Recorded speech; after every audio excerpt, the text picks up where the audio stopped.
energy I bring that schizo energy. Yes, but what happens if you collect 100 rings, get hit, and then you do you ever go like, Well, that's and why then you all the need to get rings a fall shield off? too. Like if you don't get that shield, like those shields give you powers in All the right. original ones. Welcome to the Essential Libertarians, giving you the tools for self governance. I'm Cream, your host. With me, I have Insanity is Free from Anarch Unity and the Free Thought Project and Agorist Nexus. I have Keith Preston from Attack the System and Rose from the LPMC and the patron of Real Libertarian. All right, It's a funny guys. joke. You have to be there. Yes, love Ah, it. and we've also got Anarcho Appalachian. In Anarcho Appalachian, we got Ancat Man in the mountains, hiking And and eating. Appalachian will be writing something for Anarch Unity soon. He believes, and he's a good mountain man. And well, I I'm think gonna, the state doesn't want him to talk. yeah, we gotta speak up for him. So, want to break down a couple things today on X, which this is Twitter, whatever the heck it is. Just call it Twitter. Fuck Elon Musk. Yeah, it's I never. don't want to do that. I won't call it X. Okay. He might ask me Something out. other. But anyway, here's the thing. A lot of people, I find this interesting, talked about my guns, my guns, my guns, my guns. Got to have my guns, and they'll post like, "Oh, the government's scary," and what happens, with disarmed societies. And I agree with all of that. But then immigrants come in, and there are some people like, "Well, I don't know if they could have a gun. Like, what if they're bad people? What if this?" And I really want to say, hey, look, how about one, you stop destabilizing countries and then subsidizing immigrants? That's a problem. But if they're here, if No. immigrants whoever comes here, then they should be allowed to have a gun. If And you everybody, destabilize a country, you should definitely subsidize the immigrants. It's the same shit as if you if a cop fucks up your house, you want him to pay for the damage, right?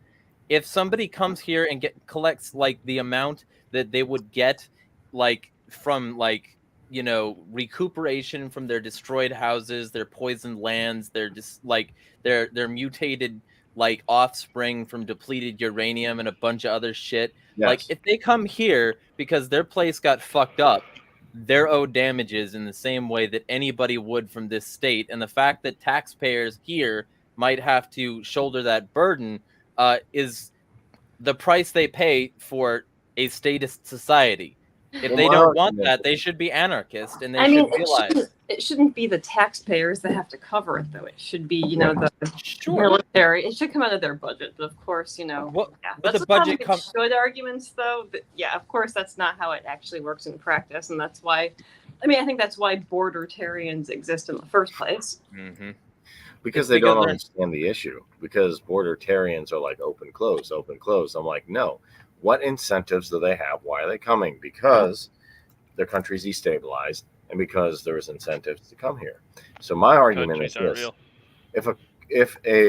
and borders are just arbitrary lines. So two things: if a cop destroys your house or messes up your house, I would say, hey, I want compensation, but I wouldn't move. So what the best thing to do would be stop interfering in these countries and then help them get back on their feet.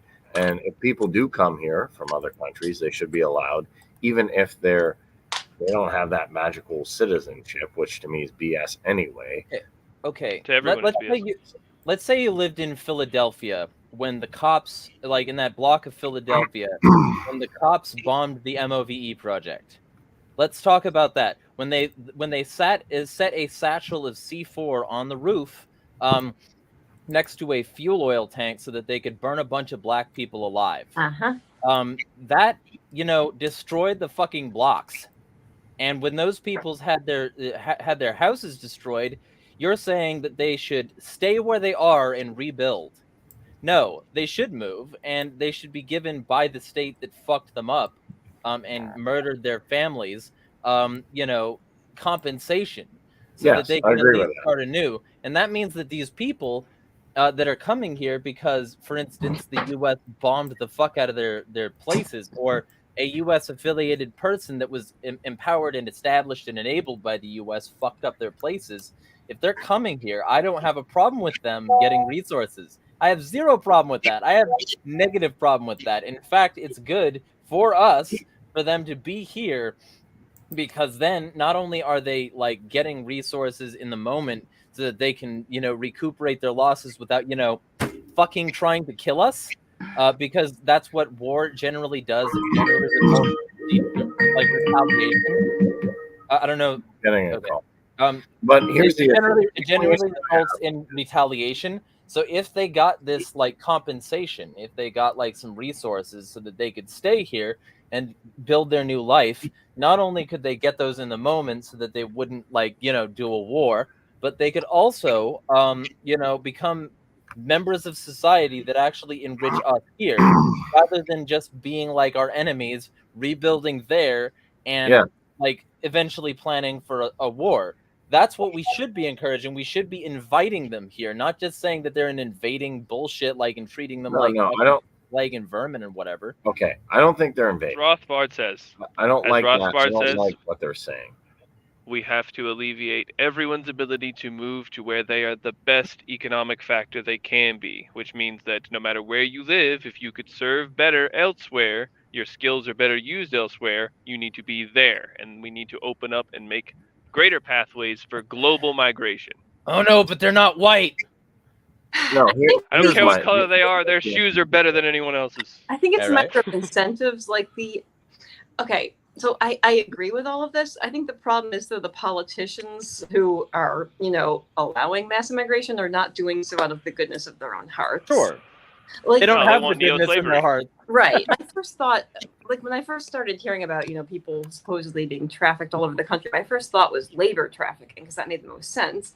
Also, a healthy dose of, vote harvesting. I think, Democrats have, there's a ton of that anyway. Yeah. They've relied on, votes from certain demographics for a long time, and they're slowly losing support. So I think they wanted to bring in people who they thought that, would be a reliable voting bloc. But I think they're also hoping, that they can get people to enlist in the military if necessary, because I think, they realize that recruitment is way down. Like the military this is a great thing. Wait, Rose, you don't want to die for Israel? Oh, I don't. Don't we all? Yeah, I don't like the president of Russia, so I'm just gonna, sign my kids up to die. Yeah. There you go. The question is, do you want to fight for Israel and die for Israel, or do you want to fight for Palestine and die for Israel? Yeah. That's fun. That's the fun part about a genocide. You always get to die for Israel. Yep. Or you can fight for Ukraine. Ukraine's the best and thing die ever. for Israel. Especially since, like, literally, like, the Ukrainian armaments from America were from the Israeli stockpile that America holds. So it's like, that's You're literally dying for Israel. That's one of the fun things about it, is like when you can start to connect the dots and realize something like, well, this conflict happened. They were warned a year in advance. And after like the most sophisticated like military and intelligence apparatus in the region, with the Iron Dome and all of the like spies and all of the working with the U.S. troops and cops and intelligence services, they had the backing of everybody. They heard about it, and then they let it happen. Now the question is, did they let it happen because whoopsie, or did they let it happen because whoopsie? And the real shit is the whoopsie. When you realize that they were just like saying, hey, you know what? And they were saying this in 2022, you keep dipping into our stockpiles and we're going to need to replenish them. And then in 2023, they were like, you need to replenish our stockpiles. And then when the stockpiles didn't get replenished, they let this happen. And now the stockpiles are getting replenished. Mm-hmm. It's funny how that works. Anybody could have told you that Israel was capable of a genocide. I remember, I don't remember who it was, but there was some anti-Israel rabbi that I was listening to years ago that was like, not a lot of people realize this, but the Jews that founded Israel learned their statecraft from Nazi Germany. They literally learned how to create a state from the people who enslaved them. And that's why Israel is the way that it is today. Who was the rabbi? For years, and I can't remember who it was. It was forever ago. It was just like 5 years ago, you'd get called anti-Semitic for criticizing Israel. So I'm definitely glad that that's people are seeing through that bullshit. But you'll get called anti-Semitic for criticizing Israel, and I have been. And also, that's one of the fun parts is that the Israeli lobby, AIPAC, calls themselves the Jewish lobby. And when I called them the Jewish lobby a while back, like a couple years ago, there was a cluster of dumb fuck neoliberals in libertarian circles who literally tried to say that I'm a racist for that and tried to cancel me over that. They say it. They said there's a huge blind spot still within libertarian circles. A lot of libertarians have a huge blind spot for Israel, like Walter Block. Did anyone hear Walter Block debate? Yeah, wow. And then of course, like it's not him for the most part, but wow. Yeah, and then of course it's not like the opposite is libertarian either. It's not like Lou Rockwell sharing Daily Stormers articles on his fucking thing is libertarian, but like when you get down to it, we should be able to criticize all states. I don't think he actually. Not only that. For the record. Not only that. He did. It was under his name. No, there was it was this weird thing where there was an article with a particular title, and then there was a link to the Daily Stormer for an entirely different article, and then it was changed a couple hours later. So it looked like it was a mistake because Rockwell is not the type to delete something because of backlash. So I think it was probably an accidental link. I don't understand how you could make an accidental link, and I think that the link was intentional because Lou Rockwell hangs around a lot of people like Ryan Dawson, who's why? Why would you list a Daily Stormer link under a different title? Because he wanted to not trip the same SEO bullshit. He wanted to get people to click that link and not think about the fact that it might be taking them to a Nazi website. But why would you delete it then? Because again, he's not the type to cave to pressure to delete something. Unless he did, because he realized how bad optics it was without any embellishments or explanations. If he doesn't believe in the Daily Stormer article, he can always write a disclaimer decrying the points, but he's not going to. Yeah, I don't like him doing that. But as an anarcho-monarchist, I'm a pluralist. I can change it. I say by decree we can't criticize Chiron, the Zapatistas, or Liberland. Okay, good thing I don't care about decrees. That's more Marcus Davenport's bullshit. So the general Liberland here. Hi, Chet. So the general vibe that I want to give off, though, the reason all of this matters because if you oppose Israel, you have to oppose people acting like Israel, and Texas is doing that. Yeah. The way Texas is treating migrants is the exact same way that Israel treats Palestinians. It involves the same infrastructure, the same razor wire, the same kind of walls, the same pointing guns at people, the same treating families, dehumanization language. Yeah.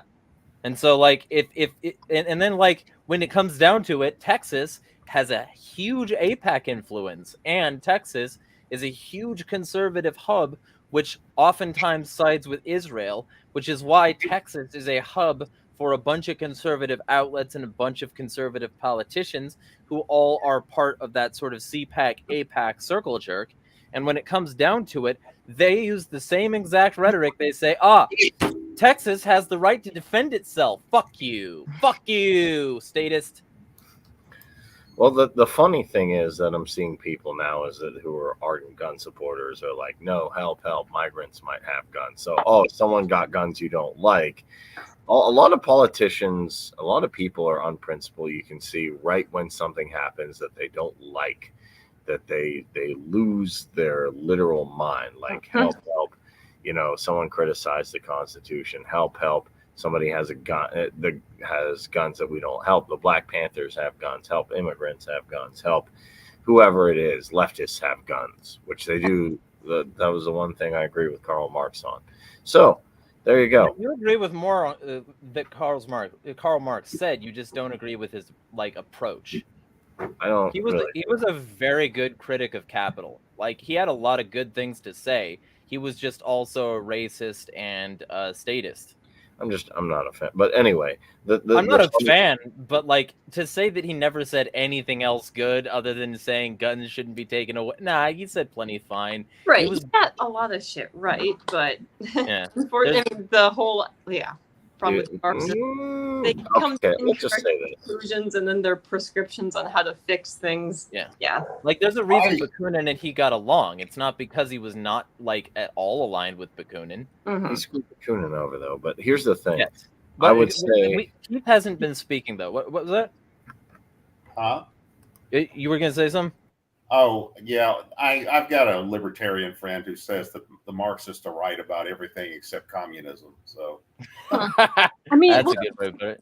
Didn't Hoppe say basically the same thing though, that Karl Marx was right about almost everything? Yeah, well, Hoppe used to be a Marxist. Yeah. But there's an essay by Hoppe where he critiques Marxism. Oh, Marxist and Austrian class analysis. Yeah, I mean, I don't agree with Hoppe on everything, obviously, but that's a very good essay. Mm-hmm. Yeah. My issue is that I think a lot of these people have now been exposed, and they're like, "Oh, help! People have guns we don't like." So, and that can lead into our next topic. I think the two big things that are really driving a wedge in the LP are the border debate, and I guess, when Dave Smith dropped out, I see that there's a lack of a viable candidate. Right. And a lot of people are now fighting over we need Hornberger is viable. I don't think I mean, I like him. I really like him. He's one of the probably the most consistent libertarian. And Lars Mapstead has some good things to say. Absolutely. Yeah, I don't have any. He texted me today. I don't think he's ever said anything that I would profoundly disagree with. Huh. He actually texted me today on my phone and said, "Will you come to my town hall?" And I said, "I'm supporting Rechtenwald currently, but I can think about it." So, with that being said, yeah, I think those are the two big things right now, because I don't think Hornberger, I've heard anything from him. I like some of what he has to say. I do have problems with Hornberger where I'm not overly inspired by Hornberger like I am Jill Stein or Cornel West or Joshua Smith, or even Michael Rechtenwald kind of did step up the energy. So I was like, okay. He's learning, I think. I like Rechtenwald. Like I sat next to him the entire time during dinner at the LPNY convention, and I feel like we had a pretty good discussion. Like my opinion, like, 'cause I had some reservations, so I talked to him about a few topics, and in general, like, I left feeling a lot better about certain things. Yeah. An issue I see with Michael Rechtenwald is that I don't know him, and I haven't paid a huge amount of attention to him, but he seems to really push the culture war thing. Like, he's really one of these anti-woke. He's like, I think, isn't he like a former Marxist turned libertarian? Well, he was a Marxist. He was a college professor. He taught 7 classes in history, including the history of science, which we were talking about. Basically, what happened was he got, attacked by the social justice warrior mob, which back in the 2010s, a lot of us who had been on the left found ourselves in this position. So he got driven away from the left. Like, I mean, I can sympathize with that because, having been on the left myself and then having basically left in disgust when I saw what was happening with the mainstream left, or at least what I thought was the left, like, people who start on the left and are driven away frequently do go through a reactionary phase. Like, I mean, even I was like, watching, social justice warrior cringe videos, or like, videos of, oh God, whatever his name is, the Change My Mind guy, Crowder. Yeah, Crowder. Crowder. Change my mind or I'll beat my wife. Yeah, pretty much. Like I get it. I didn't go very far down that pipeline, thankfully, but like I get it. Like, I understand how that happens.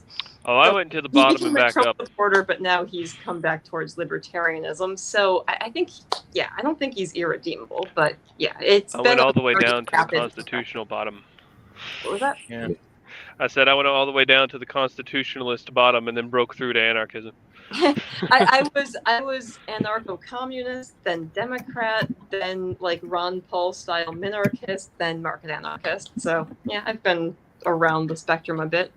I was No, basically I could fascist. have gone down Same the basic views I gone do down now. the right wing reactionary pipeline though, because like I was so disgusted by what was happening in the early 2010s. Of course, that was all manufactured, but I didn't realize that at the time. Yeah, I've always got basically pretty much the fascist. same views I do now, except I mean, as an adult, like since I was probably in my early 20s, the difference was who I was working with at any one time. Like at one point, I was working with a whole lot of like tankies and like Catholic left, like separation theology people. That was years ago, decades ago. And then I was working with these people that are now called preppers. They weren't really called that back then, but these kind of survivalist people. And then the alt-right in its early stage before it really went off the rails. So I've been all over the place in terms of associations, but I've always had pretty much the same philosophy or set of philosophies. What did you say, Jeremy? I was basically fascist in my early years, and then like I kind of started to step away from that going through high school, and like realizing more and more how much I kind of just like I was trying to impress my dad, and I didn't actually believe a lot of the stuff, and so like things like that, and a lot of the other stuff just sort of came as a consequence of that. Like I was big into the anti-SJW stuff. I was like, and like then of course, fucking, I got involved in Gamergate, which is like a lot of the Same. stuff. Yeah, like a lot of the stuff that came from that. Like some of those people, like, are reasonable, but some of them who I directly supported are now like ardent Hitler Fascists. fans. Yeah, like fucking Sargon and fucking Mr. Medicare and shit like that. Yeah, no, I remember those guys. Have you kept up with Short Fat Otaku, Jeremy? Yeah. Yeah, he's okay. Like he's a centrist. Don't get me wrong. Like, but as far as like a state supporter goes, he's probably the only one I still give a shit about in the slightest. Yeah. But yeah, like when it was made clear that it wasn't going to be about fucking ethics and games journalism, I was like, hey, you know what? I'm good. And I started to backpedal. And I still support ethics and games journalism. I still think the gamers are dead fucking narrative was an excellent thing to oppose. But at this point, they're forming their own little stupid cabals, and they're forming their own little echo chambers. And it's like, yeah, you didn't actually care about ethics and journalism. You just wanted to be the ones in control of the journalism. And that's not fucking good enough. Gotta fight the real journalism is angry. Yeah, well, real journalism is dangerous. Like, look what's happening. And real journalism is like the guy that my profile picture is in Ukraine, and Gaza, Russia, and all that stuff. But I actually curious, Keith. You worked with a lot of people. You worked with a lot of different anarchists. Let's say in failures of anarchism, let's say pan secession does work, and let's say you get a bunch of communities doing different types of things. Which, funny enough, even the people who are like anarcho-capitalism's the only thing, ANCON is the only thing. What they'll say is, well, that society is still my version of anarchy, but it's, a little different, like I said, like, oh, somebody living in the woods is just an ANCAP Luddite or whatever, which I don't agree with. But I guess my question, be interested to know, is you have all these different societies. Would there be a particular one you're like, I want to live here, I want to live in the Hapa community, or I want to live in the primitivist village or the ANCAP or ANCOM commune? What would you actually pick? Oh, I don't know, because there's so many different kind of variables involved in that. I mean, like, take the ANCAP community. Okay, how functional is this place? I could see ANCAP communities that are thriving. I could see some that are total shitholes. It's going to depend on the people that are there and what they're doing. It's the I think a problem a lot of people that are into this stuff have is that they think that every ANCAPistan or every ANCOMistan or whatever it's going to be is going to be some kind of utopia and everything's going to work out fine. And I don't think that's necessarily the case. I think there's going to be... It's never the case. Yeah, I think there's going to be a lot of places where that are just total dumps, from and it's going to be the fault of the people that created that particular system because they didn't know what they were doing.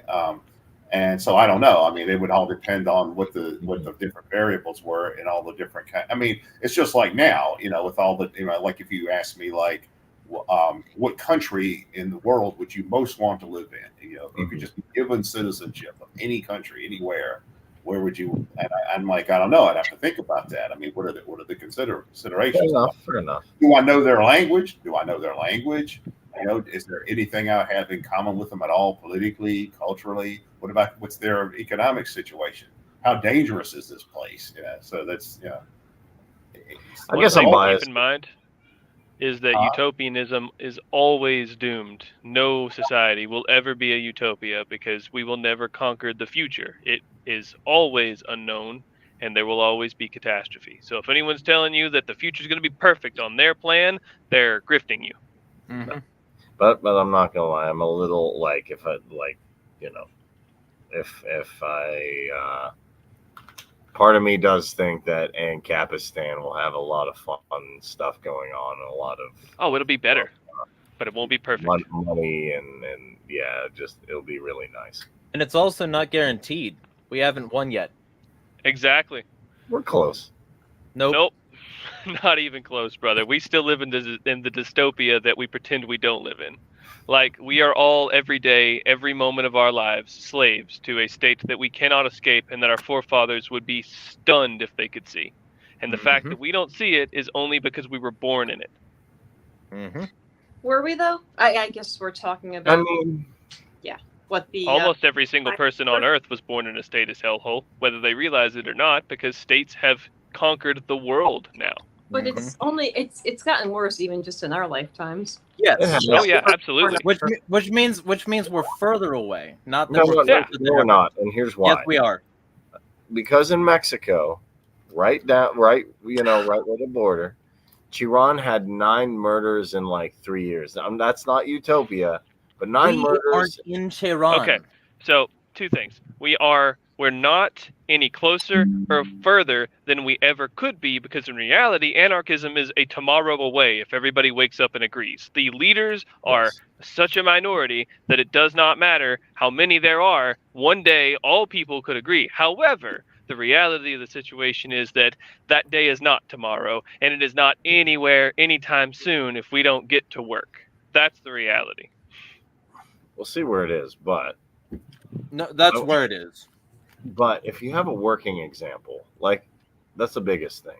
If I propose a system to you, whether it's political, whether it's medical, whether it's technological, the first thing I'm going to say is, okay, yeah, good. That sounds good on paper. Show me a place where this kind of works and it's pretty good. And okay, maybe I'm biased in some way, but a lot of stuff coming out of Mexico, which is very, very close here, learning about how the Zapatistas have survived, seeing Chiron, seeing there's a lot more autonomous zones, because what happened is Anarch, who's ANCOM now, I don't think he's pro-unity, but I still like his content.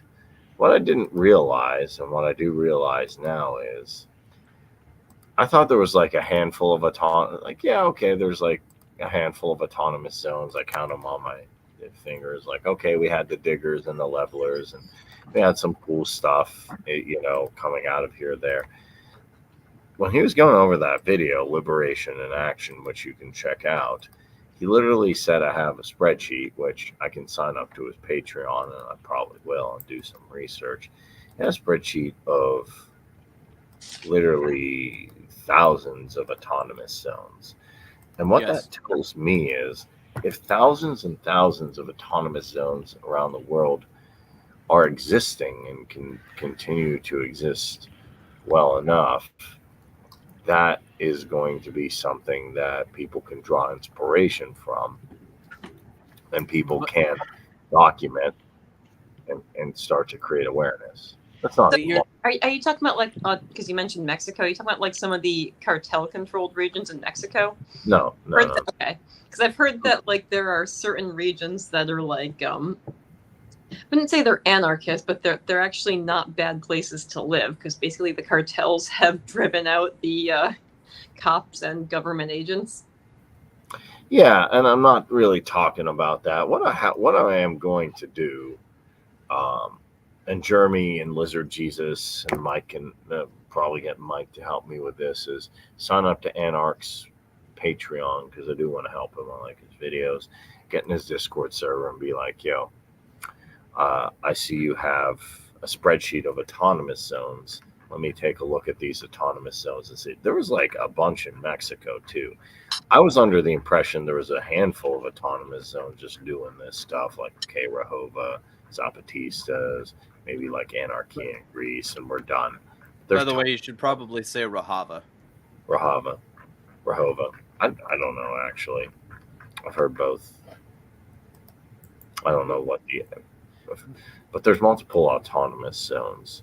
And that's one thing I think the LP should focus on, is instead of fighting amongst ourselves or instead of worrying about RFK or this or that, if they are mostly ANCAPs or anarchists, and there's not as many of us, what we need to do is reach out to these autonomous zones and also see how we can work with them. That will accelerate things a lot quicker because if it doesn't just cause war. No. The people who are causing war aren't the autonomous zones. No. Oh, man. Dude, I didn't say that the people... Look. And war in the LP, you mean? And what? If you start to amass significant enough numbers against the state, they will crush you. The reason that they haven't crushed these, like, autonomous zones yet is because A, some of these autonomous zones are directly working with the state, and B, the other half of it is there aren't that many people in them. So if they don't pose that significant a threat to the state and they're just operating autonomously alongside the state, that means that the state doesn't have to do shit and they don't want to expend the resources. So considering it is just like, well, these things exist and therefore we've won or we're closer than ever. No, that's naive. The state has I think that probably your honeypots, unfortunately. Mm-hmm. Yeah. Oh yeah. I think that one of the few realistically viable methods of achieving actual anarchy in the future is by finding ways to cut the leashes of the state that bind the people today in most first world countries. That would be power, water, food, all of those concepts, especially like travel and community independence. Finding ways to free people from dependency on the state is the only way to convince people that there can be a freedom without the state. If they wake up every day and everything from their commute to their food to their job to their relaxation and rest is provided by the state, why would they see a world without it? I think they'll have to at some point, because what's happening is, because of the state's obsession with central banking, they're losing a lot of these things that were once provided easily by the state. Now, what are they losing? Oh, no, man. They're just going to enslave you. They're just going to make it so that you can't operate outside of the system unless you decide to operate outside of society as a whole. That's the end game. And, like, what are they losing? They're not losing shit. No, they're losing public support, but that's the idea is that they're trying to emancipate themselves from the need of public support. Right. It doesn't matter if people support you if they can't use their money to buy food without your approval. Okay. What were you going to say, Rose? What tax cattle anymore? Now that they can just print whatever they need, like especially with CBDC on the horizon. They can literally steal from you without you even knowing, and you won't find out you were stolen from until your children are in debt. Like they've rigged the system so entirely that the only way we can free ourselves from it is by convincing people that the state is an unnecessary cancer that only gives you subpar, if any, service in exchange for all of your freedom. And well, I that's think not gonna, that's the key there, because you have to change the way people think, because as long as most people believe in any kind of state system, it's going to survive. Like, there's a famous essay from the 1500s during the Renaissance era by a French writer, Étienne de la Bataille, Sane people. who said it's called Discourse on Voluntary Servitude, and he was arguing that the reason rulers are able to rule is through acquiescence. That is, most people just go along with it, usually because they don't know any different. And Carl Schmitt, he was a German legal theorist who said that ultimately the basis of any state is acclamation, because what that means is a state survives to the degree its subjects approve of it or claim it. Yes. Exactly. So if you withdraw acclamation and withdraw acquiescence, then any particular state system is going to fail. But the thing is, if you look at the evolution of how people have thought about these things over time, in the ancient world, they thought the state was divine. The emperor was a god or something like that. And then when the monotheist religions came along, they went a step down to, well, the state is not divine. It's simply divinely ordained, divine right of kings. And then with liberalism, which is still the foundation of most modern states, there's this idea of this mythical social contract, Hobbes and Locke and Rousseau and all that stuff. And then Marxism is the idea that the state is merely an instrument of class power. And then finally, you have the fascist view that's the state is some organic expression of the nation, the race, the culture, something of that nature. So dispossessing people of all of those illusions across the board is the way you're going to delegitimize the state. I mean, the anarchist view is basically that the state is like a criminal enterprise. It's the mafia with the flag. Arguably, it's not even as honorable as the mafia, So once most people come to realize that, then the state is going to have a problem surviving. Yes, and I'll say to Jeremy, I know Jeremy's black-pilled. I'm not black-pilled, because I honestly, in almost all cases, refuse to give up hope because I'm battling evil, and I can get, all Jeremy needs to do is get 100 rings and turn into supersonic. But I really think once I get this, occupation going, and I get a little bit more fake Federal Reserve notes, and I get this Excel spreadsheet, we can really put a dent in it. I'm literally, like Alex Jones would say, I'm fighting the globalists. But I'm actually fighting them. Like you had a map, actually, Keith, if you want to comment on this. I liked your map of China. You said, hey, now that we have BRICS on the horizon, from my understanding, let's break up China. I'm like, oh, okay, yeah, nice. This looks good. But I need working models to do that, and Anarch has that. So I oscillate between being black-pilled and white-pilled, I feel like. Same. I'm sorry. I missed the end of his thing. I accidentally got disconnected. Could you quickly summarize it? I got up to the you just got done talking about the monotheism era the liberalism that filled the foundation. That was the last thing I remember you saying. I think he was talking to you, Keith. Yeah, Okay. Keith. All right. What was the last thing you heard? The last thing I heard was the liberalism filling the foundation of the modern state, and then I accidentally messed up my side. Well, all I was doing was talking about the ways in which states have maintained a veneer of legitimacy historically.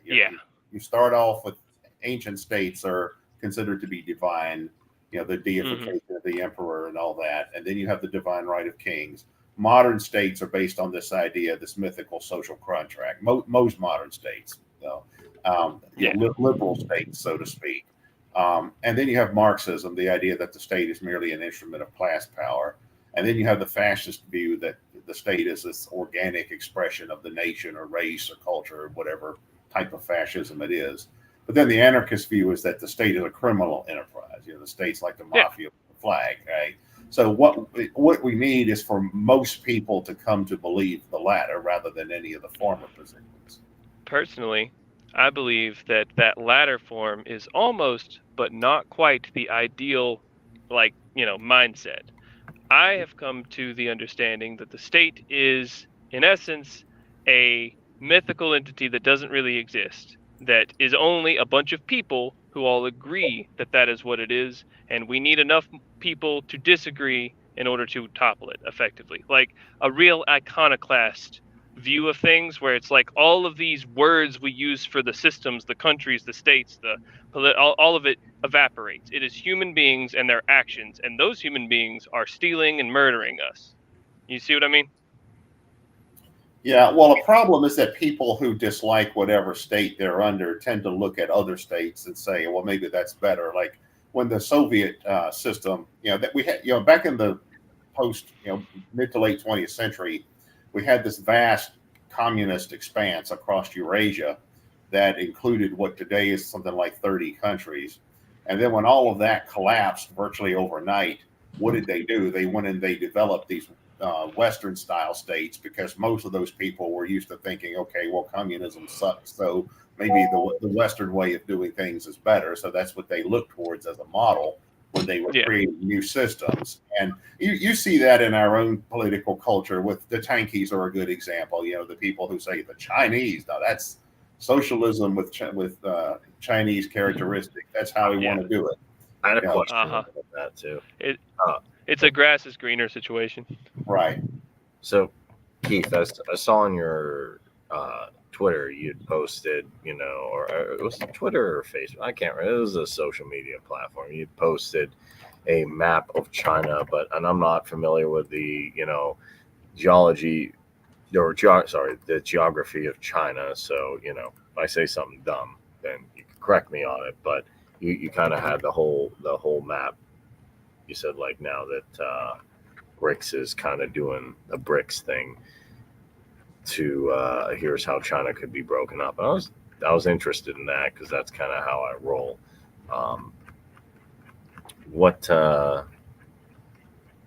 Where did you find that? How did you come up with that, or was that something? Oh, no, all that is on I think I posted that on Facebook. All I was referring to is that for a number of years, when the USA was a unipolar hegemonic force, post Cold War, but before recent years, the big geopolitical structure was basically the world against the U.S. and its satellites.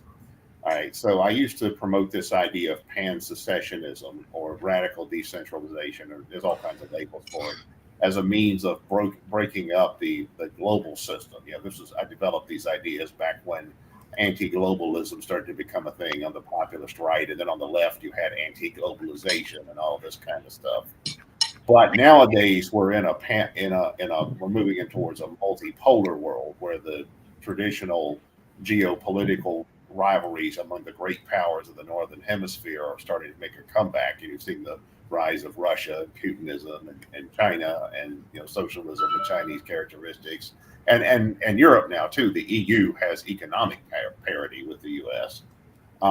So that's what we're moving back towards, more like a world of, say, the year 1900, this year of a time of great power rivalries, basically, particularly in the Northern Hemisphere.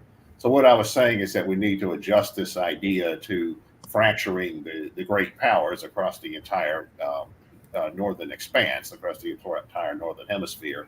And in that image, it was 4 different maps. It was one of the USA, one of Europe, one of Russia, one of China, and it just shows all 4 of them having been fractured into all these little micro states and stuff like that, 10,000 Liechtensteins or whatever.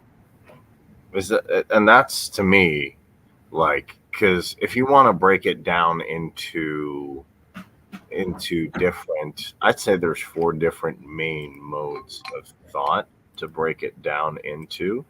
There's obviously the globalists who want a one world government. So, people like WEF, and then there's obviously the people who think that the USA should rule the world and the EU should rule the world, the NATO axis. And then there's, which conflate with the globalists sometimes, and then there's the BRICS.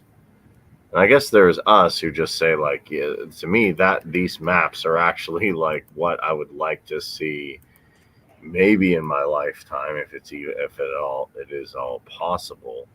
But I like how you broke up China and Russia I think you should let Alexander Dugan take a look at those maps and get his feedback.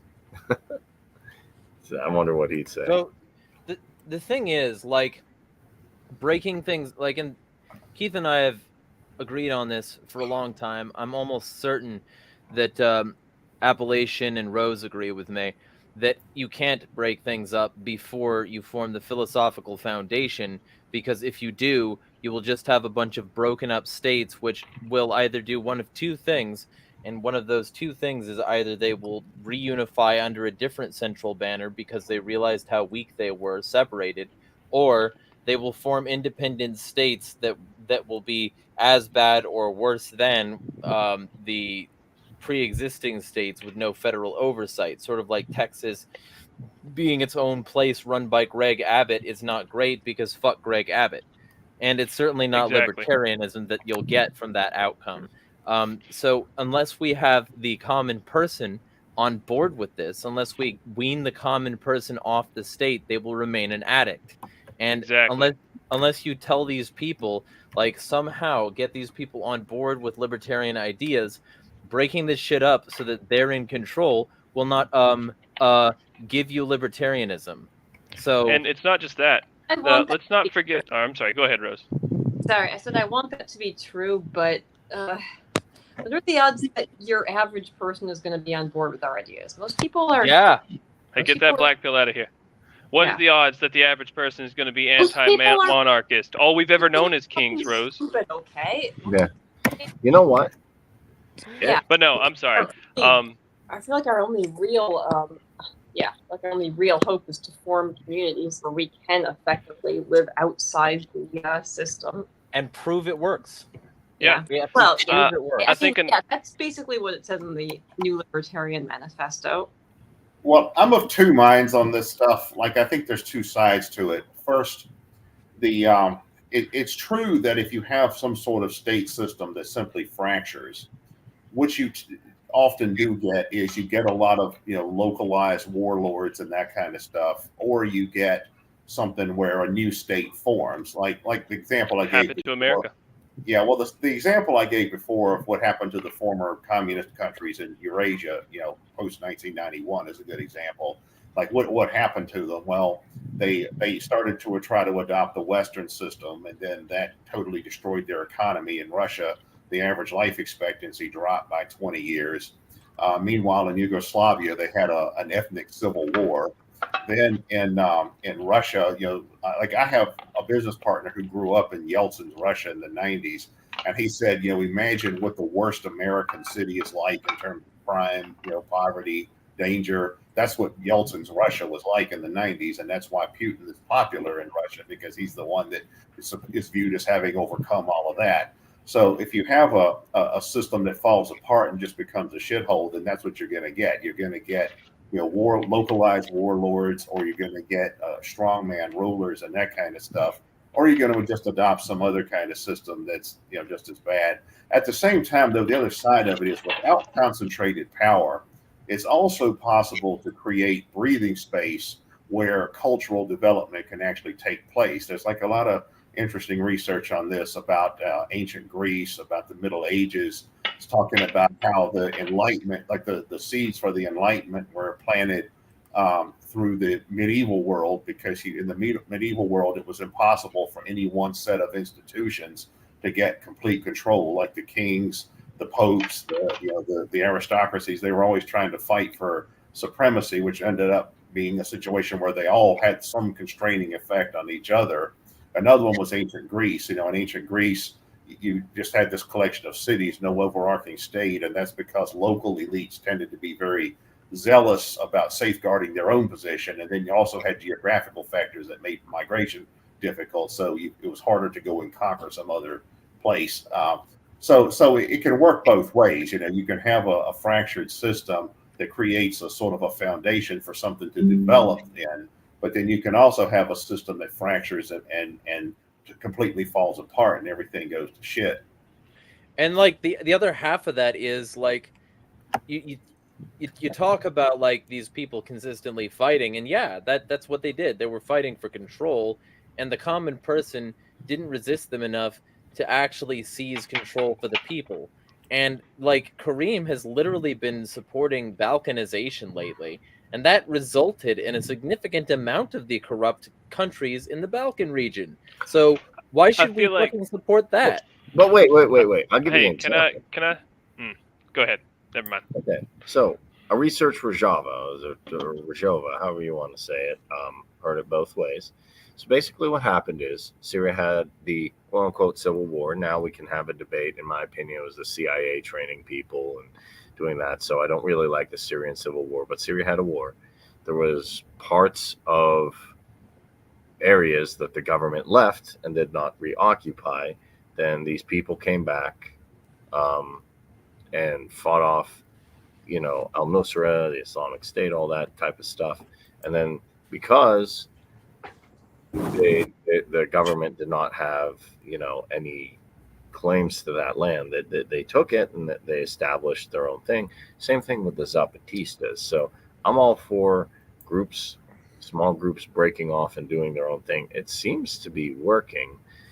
It's going to have some conflict. Like, yes, the Mexican and the American government fought the Zapatistas. The Syrian and the Turkish government did mess with Rojava. But I think in the end, once you break off and you start to, like, okay, we broke off, then somebody found Murray Bookchin, right? They didn't find, they weren't, what they did is they came in, found land, was not occupied, defeated the Islamic State, then they read Bookchin. I believe that would be the logical order of things. Then they established a quasi-anarchy society. So that's kind of what I'm advocating for. Break things down. Then little groups break off. And then they say, hey, what's Kropotkin about? What's Rothbard about? Then they start to kind of do their own thing. But Rojava is a fucking democratic, like, constitutional republic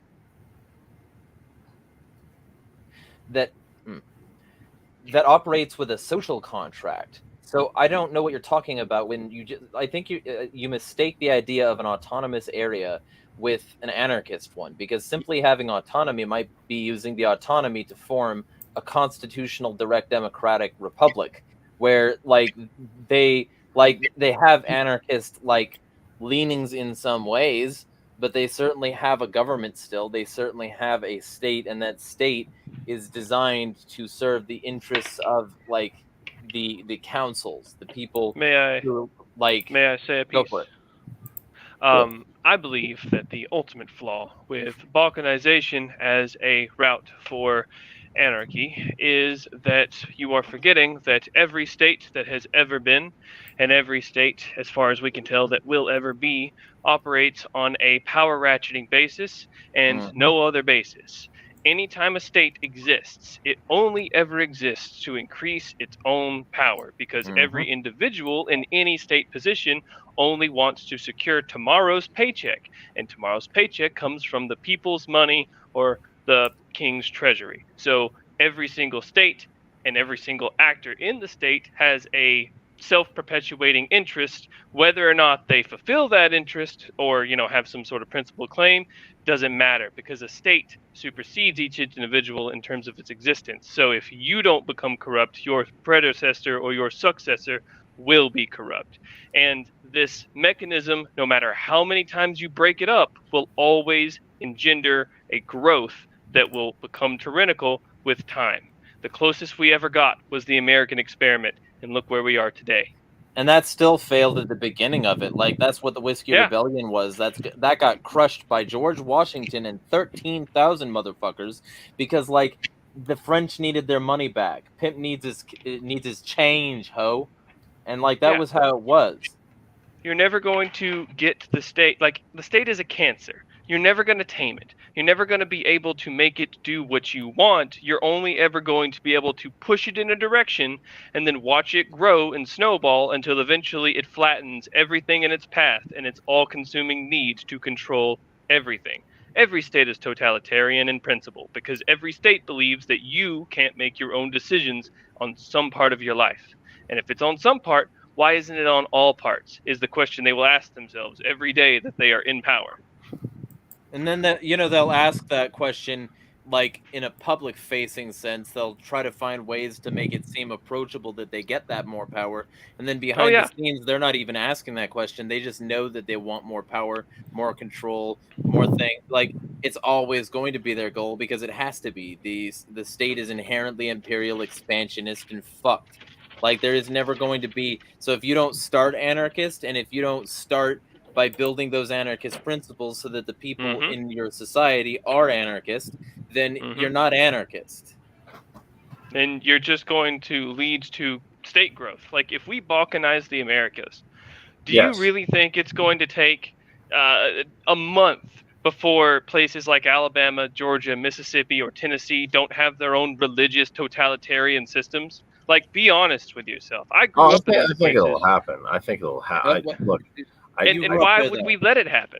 You grew okay. up there, though, so like relate that real quick, because making it Yeah. personal helps. So I grew up in the South. I grew up in the deepest black Bible Belt you could imagine. Like every single person I knew was a Christian of some description. My dad was a pastor, and God loves some Christians out there. They really do have caring hearts on occasion, but there are psychos that are engendered by that religion. And those psychos, if they see even just the slightest difference in your personal belief system, you will be ganged up on like a pack of sharks. And they train their kids that way.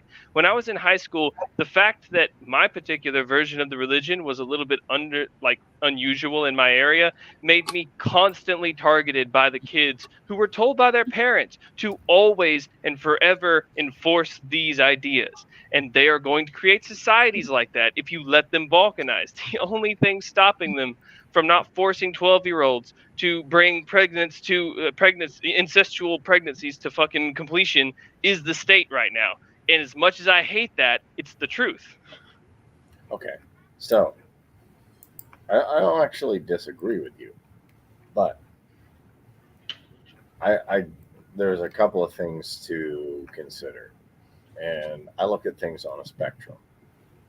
So the state extorts everybody, commits mass democide, commits mass genocide, and does a lot of horrible things.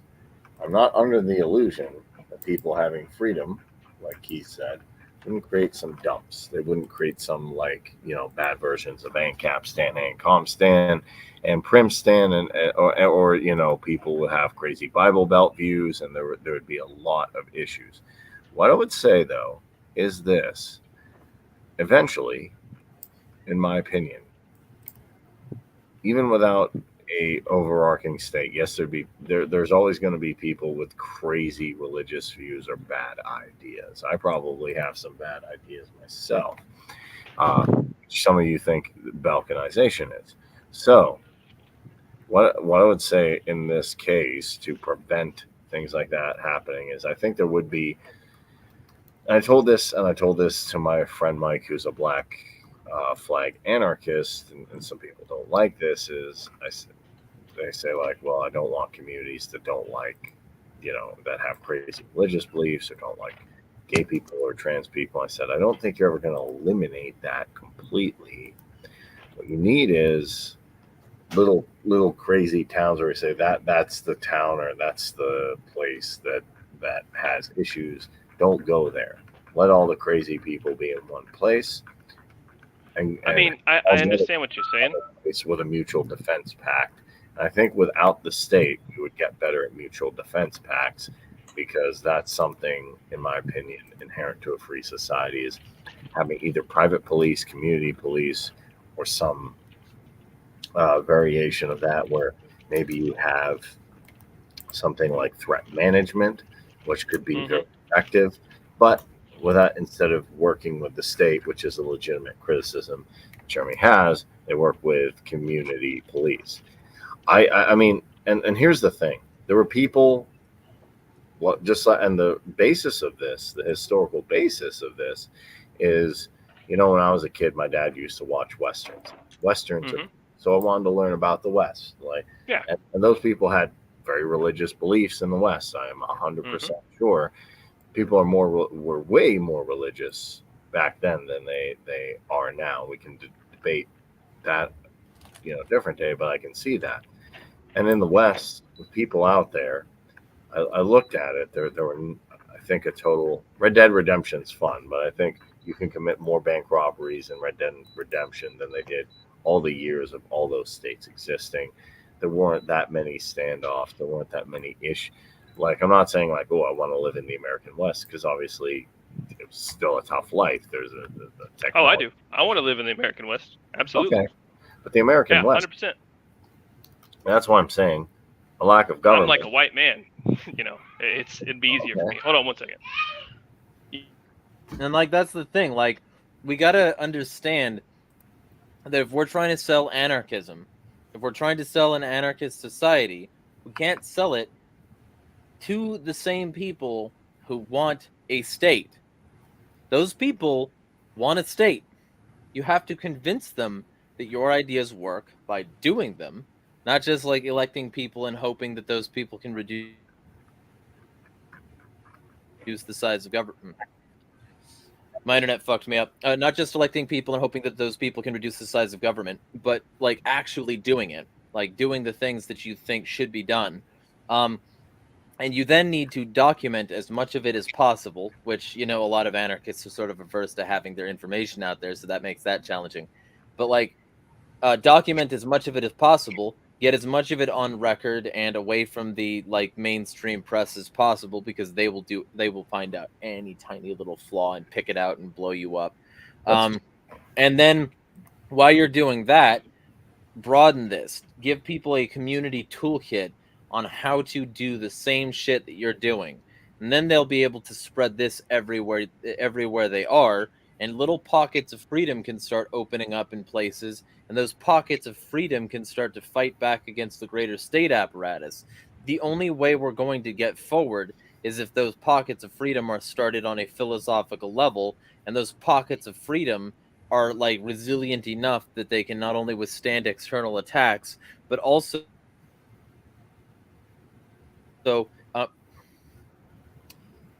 expand after the pocket.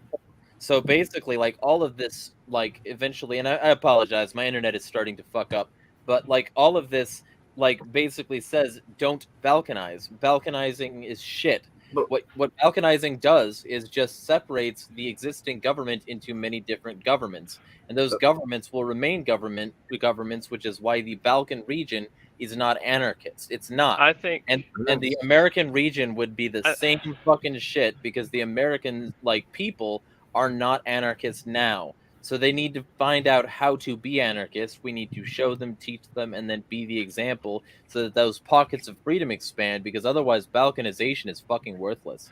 Kareem, I think I see the difference between what I'm talking about and what you're talking about, because I agreed with a lot of what you were saying, and I think that there is... So what me and Jeremy are saying is that anarchist communities of differing stripes can exist like you're describing, like Ancapistan or whatever. But what we think, and if I'm wrong, Jeremy, please don't let me talk for you. But what I think that we both are saying is that you can't use any state as a jumping off point for those communities. They have to be fully reorganized from the bottom up under anarchist philosophy, or they will be self-defeating, because any form of state will become a tyrannical one given time. Especially since, like, if you balkanize and you start to split and you start to get these small pocket governments, those people who rallied behind those governments are going to be the majority. You ain't shit. Like, I ain't shit yet. We could be shit someday, but we ain't the shit yet. So, like, what we need to do is we need to prove that we're the shit so that they want that shit. Yeah. And, like, the ultimate thing here is, like, if we don't, then the only thing that they will consider is we are a weaker state right now than we were before, because we don't have the same resources and interconnectedness that we once did when we were America, and Dennis Leary was writing the song Asshole about how we can do whatever the fuck we want. We're not that anymore. We're smaller. We have to be more guarded against other governments and against internal threats to our government, and we will crush you if you dissent to our regime. That's what always happens in balkanization.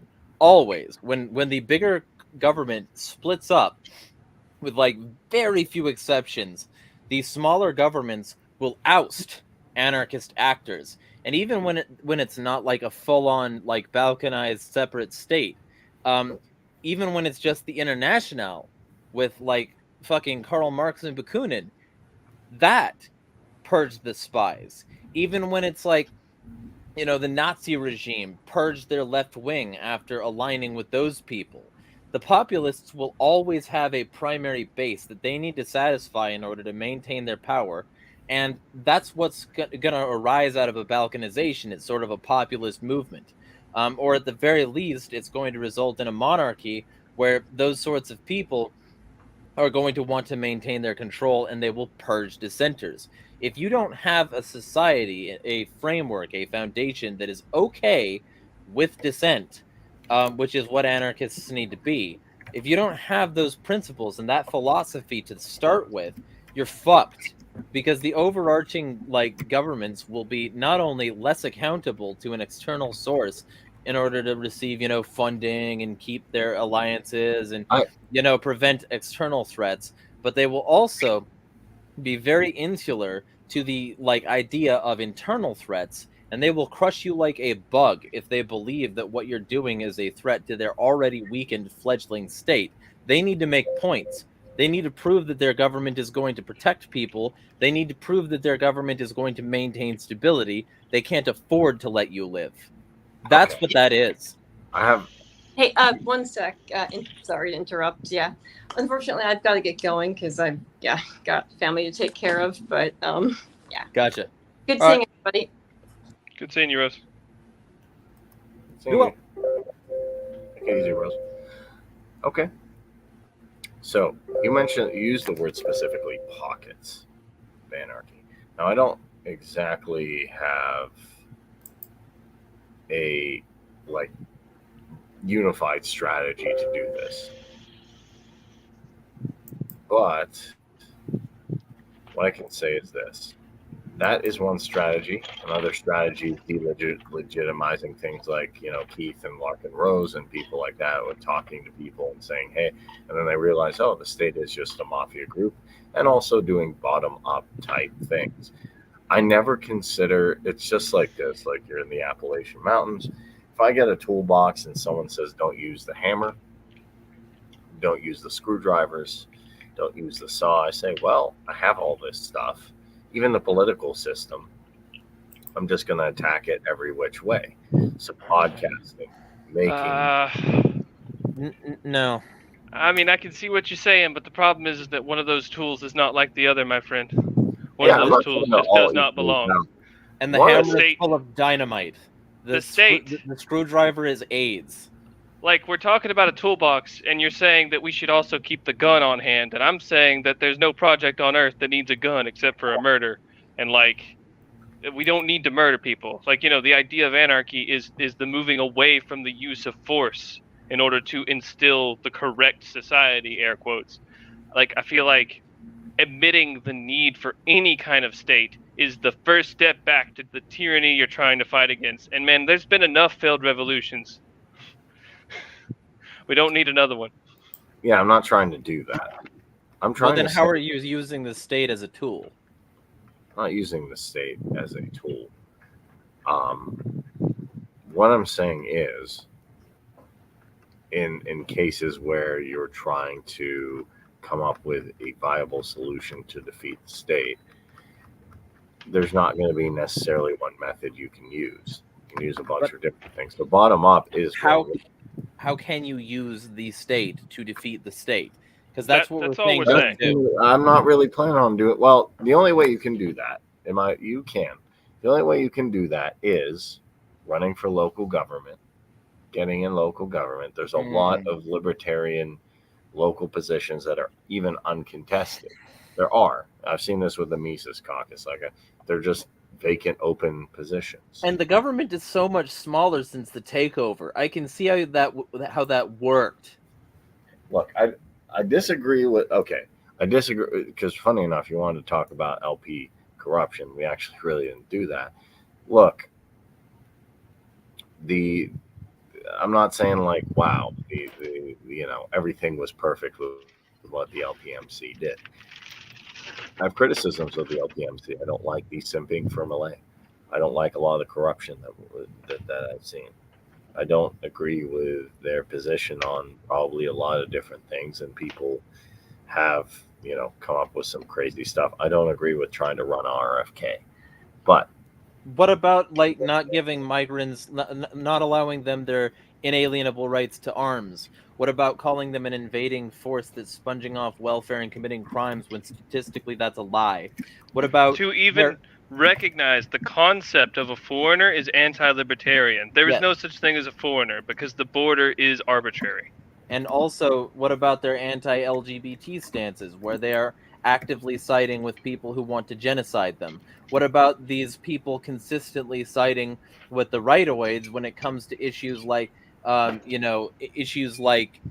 fucking the Jews, like Toad, for instance, running. Wait a minute, which Jews? Okay, so this is the thing. Toad is an actual Libertarian Party candidate, and he and Tower Gang are massively anti-Jew, Nazi-sympathizing pieces of shit.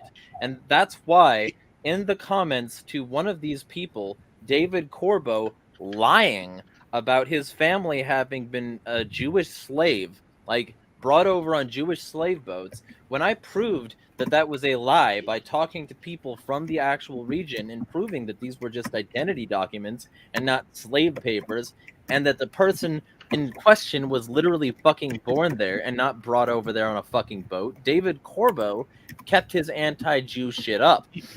And Toad agreed with that, and a bunch of these right libertarians in the Mises camp supported that shit. But wait. So did Clint Russell, who was originally on Tower Gang and is part of the Tower Gang stuff. So did...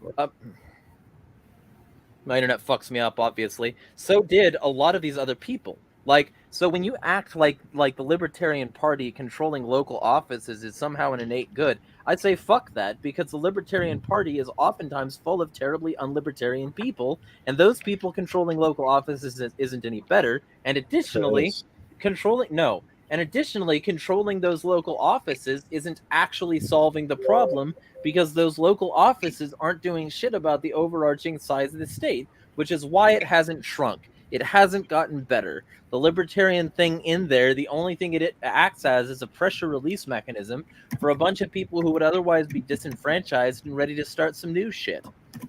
Well, how many elected libertarians are there, though? I mean, there's not that many libertarians. Barely. Yeah, I mean, I think there's probably a libertarian, dog catcher somewhere or something. Yeah, it's like that. It's just like that. We got him into this worthless garbage shit, and then he fucked. It doesn't matter. Okay. Well, there was a short essay written about 4 years ago by a green anarchist named Bellamy Fitzpatrick that I thought addressed some of these issues in an interesting way. He made a distinction between three separate concepts, like decentralist anarchy, like small a anarchy, and then what he called world domination anarchism, which basically meant like hegemony of anarchist philosophy and thought, not like a literal state domination, but just like something like, in the same way to say, Christianity is the world's largest religion, just in terms of what people think. And then the third category was worldwide wokeness, which means basically the universalization of, liberal, progressive, value systems. And he was talking about how these three things are potentially in conflict, because you could have decentralist anarchy in the pejorative sense, in the sense that, well, you just have a lot of fractured states and that kind of stuff. But, every one of them could be some sort of warlord system or something of that nature. So it doesn't necessarily mean that decentralist anarchy is going to be anarchism.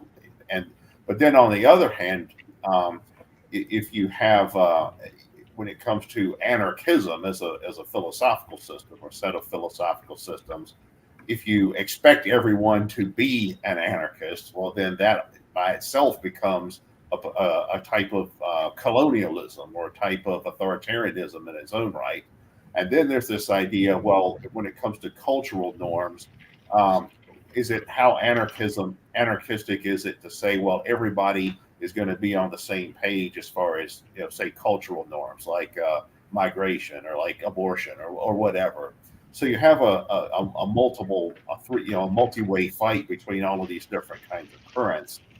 But I think that's an interesting way to frame it, because it's possible you could have, in some, meta political future, you could have all three, in the sense you'd have decentralized societies, like Anthony Sutton once said his model of a society was, I think he said, voluntary communes, voluntary associations, decentralized societies, and localized systems of self-rule. So you could have that, and then you could have a system parallel to that worldwide. The world's largest collection of political philosophies and ideologies could be anarchisms, anarcho-communism, anarcho-syndicalism, anarcho-primitivism, whatever.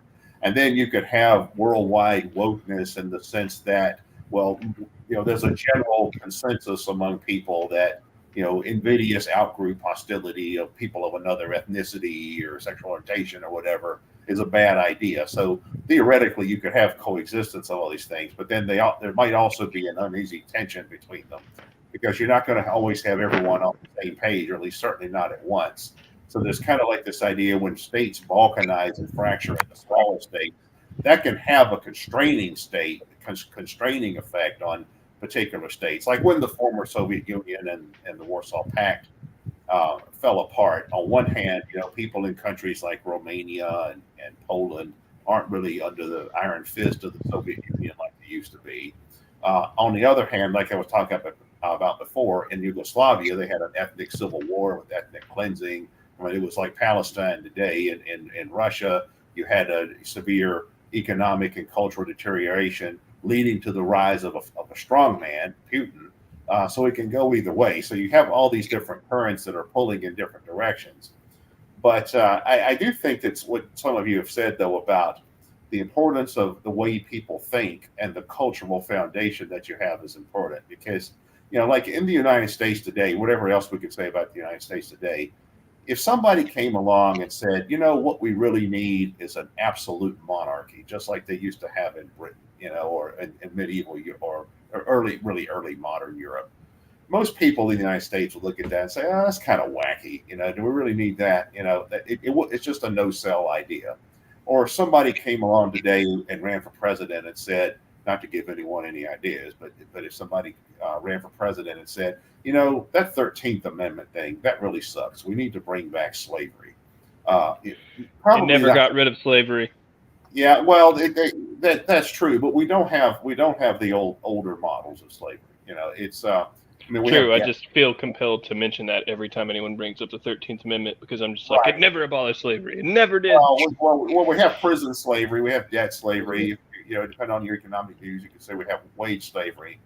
But we don't actually have literal slave markets. Chattel, like they do in Libya now. Okay, like they do. Yeah, in Libya. Chattel slavery. Right. So, but somebody came along today and said, look over there in Libya at those slave markets. That's awesome. We got to bring those to the United States. Probably going to be a no-sell. So the way people think does matter. And that is a constraint on governmental power. And I mean, we saw that during the pandemic. You had a lot of people who said, what's all this mask mandate thing? Forget that. That's a constraint on governmental power. And the way, it's, I'm not personally religious, but if you have a state somewhere that violates the tenets of a popular religion, that's going to be a constraint on state power, because there's going to be certain lines that can't be crossed there. And that would, if somebody came along, in some future world where anarchistic thinking was somewhat prevalent, somebody who came along and said, to fight whatever we think is a problem, we really got to build a police state. And that's an idea that's going to be automatically rejected, in a way that it might not be now. It's like, well, here's one example. And this has happened in my own lifetime. During the Vietnam War, that was a draft war. And at the time, a lot of people just took the draft for granted. The idea was, well, we have the draft. A lot of societies have the draft, and being drafted is part of your civic duty, like paying taxes and all this kind of stuff. And then when people were coming along during the Vietnam War and saying, well, we're not going to comply with the draft. Well, a lot of those people were considered traitors, commies, queers. You know, I mean, there's all kinds of insults and derision thrown at people like that. People that resisted the draft went to jail. Some of them had to leave the United States. But as a result of that, the draft was abolished just a few years later, and we have not had the draft in the United States for 50 years. And it would be very difficult, I think. I mean, not impossible, but difficult to have a military draft today because most people just don't have that kind of sense of duty to the state. You know, like if you just go round people up on the street at random and say, "Hey, you want to go to war to fight for your country?" I'm like, "Well, no, not really." You know, some people would, but a lot of people wouldn't. You know, certainly a lot fewer now than would back then. So opinion. The point is, a popular opinion is a powerful constraint on the state. It's probably the most powerful constraint there is. I totally agree with you. Yeah, I mean, more so than written law. You know, like law, all these Constitution worshipers. You know, like I call them parchment. I was that at one point. Yeah, well, I'll admit it. Yeah. Well, I mean, like law means the written law means what the people interpreting the law want it to mean. You know, and yeah, absolutely. And that's true of the Constitution. That's true of anything. You know, so popular opinion is really the main constraint on political institutions and on rulers. And can I ask you, what is your opinion of the difference between something like a draft and what we have today in the form of selective service? Well, do you feel like it's morally equivalent, or is it somehow lesser because it's less common to get selected through that? Well, for all practical purposes, the draft was abolished in 1973. That's when the last actual person got drafted into the military. We still have compulsory selective service registration, and that the intent behind that is, well, if we ever need a draft, we already have everyone registered. You know, so in fact, you know, it's interesting you bring that up because in 1976, I was rooting for Jimmy Carter to get elected president. And I grew up in a very Republican area. I had people and kids in school refusing to sit with me at lunch because I was pro Jimmy Carter. But then Jimmy Carter reenacted selective service registration, which had been abolished after the Vietnam War. And Jimmy Carter reenacted it. So after that, I decided I was for Ronald Reagan. And then he didn't keep his promise to abolish selective service registration. So I voted against Ronald Reagan in 1984. That was the first time I was old enough to vote. I voted against Ronald Reagan in retaliation because he did not abolish selective service registration. So that was only one of two times I ever voted for a president, but or didn't vote for president. But yeah, I mean it's conceptually similar, but it's still watered down. You know, it's kind of like it's kind of like racism. Okay, we have racism today, right? But we don't. But it ain't the racism of our grandparents. Yeah, we don't have segregated water fountains. You know, it's. Yeah. So, and all of these little, you know, I mean, sometimes a lot of change is piecemeal. A lot of social, political, cultural, economic change is piecemeal, not necessarily dramatic. I mean, dramatic changes can certainly happen, like the collapse of the Soviet Union or the Civil War or something like that. But a lot of change is very piecemeal and gradual. You know, which counts for something. You know, like when I was younger, being gay was against the law. In most of the states, or a whole lot of them, it was a felony to be gay. I mean, you could literally do hard time in prison, like in a state prison, for being gay. You know, and now we have gay marriage. You know, I'm not really a big fan of state licensed marriage either. But you know, it's funny that you should mention that about the selective service, though, because in a similar sense to how the draft may have radicalized you to some degree. The selective service, I distinctly remember in high school, was probably one of, if not the first step I took along the path that led me to anarchism, because it was one of the first times in my life that I was like, wait a minute, they said they abolished the draft. Why do we all have to sign up for this? Am I going to get, like, do I have to do military service? Well, you don't have to. You just might be selected. And what happens if I don't sign up for it? Oh, you go to jail. Oh, well, fuck you then.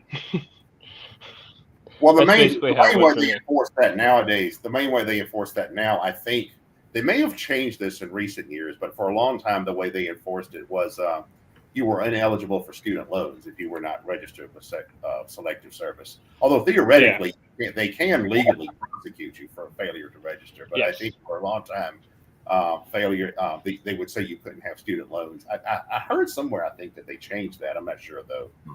What's really funny is I still ended up joining, but for completely unrelated reasons. And I'm really glad I did, because it taught me more than anything else exactly why I should be an anarchist and why anyone who supports any form of state is misled. Because, man, the state just...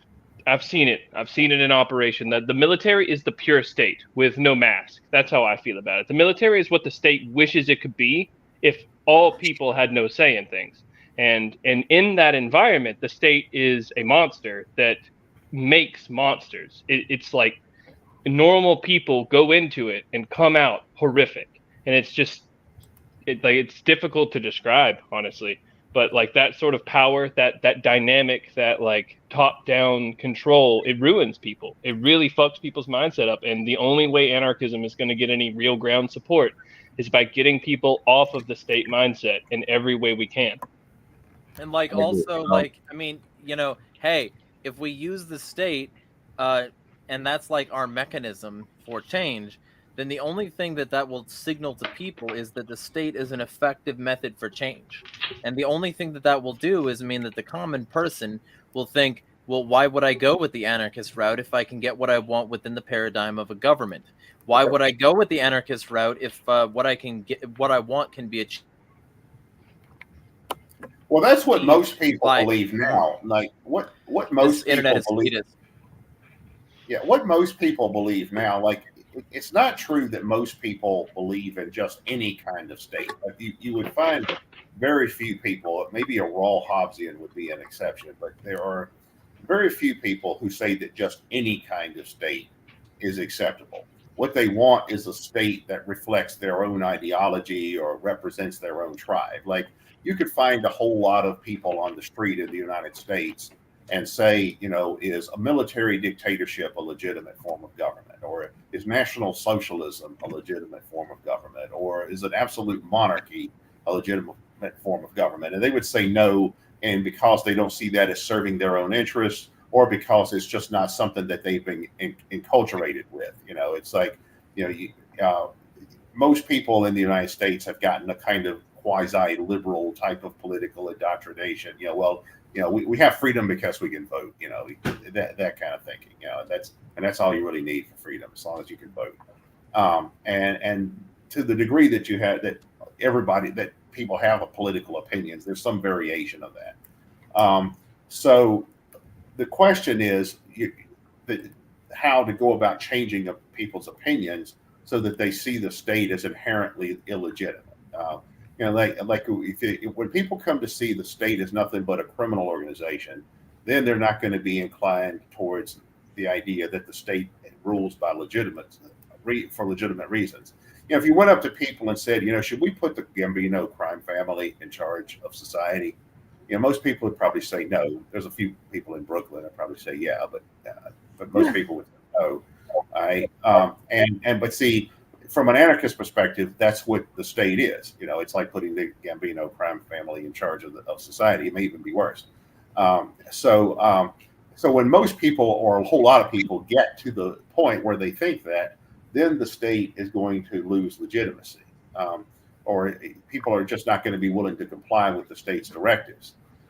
You know, I mean, you see that with war. I mentioned the example of the draft. You know, even in countries that have fairly authoritarian political traditions, well, most do, but some places it's more pronounced than others. You see people being resistant to the draft, like in Russia and Ukraine, both right now. Both of those places, there's a whole lot of draft resistors. There's a whole lot of people. You know, I know Russians who've left Russia who are draft resistors. They're, you know, hiding out in other countries, and I know Ukrainians who've done the same thing.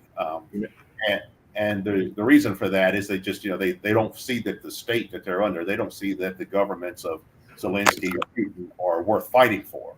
And more people need to start thinking in that way. Yeah, well, there's a lot of. There's another good thing is I'm seeing quite a lot of Israelis that are are starting to say like, hey, well, why am I signing up for this? This doesn't make sense. As far as the Mises Caucus, whether it's, I'm not going to say there's individuals who don't say things that are ridiculous, but you're going to get that anywhere. But I mean, the candidate we were trying to run is himself Jewish, Dave Smith, and then we wanted to run Spike, who's also Jewish. Yeah, that makes it okay that Dave Smith also wants to militarize the border and these people's drug use and shit like that.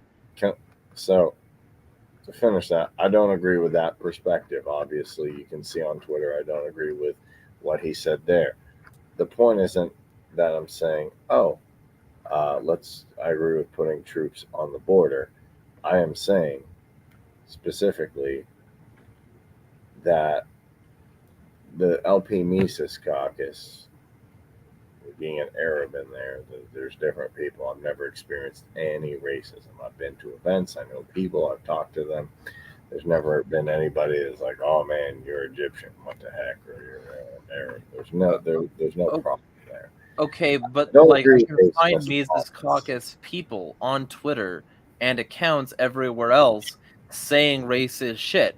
I'm not saying that they're all racist. I'm not even saying that they're most racist.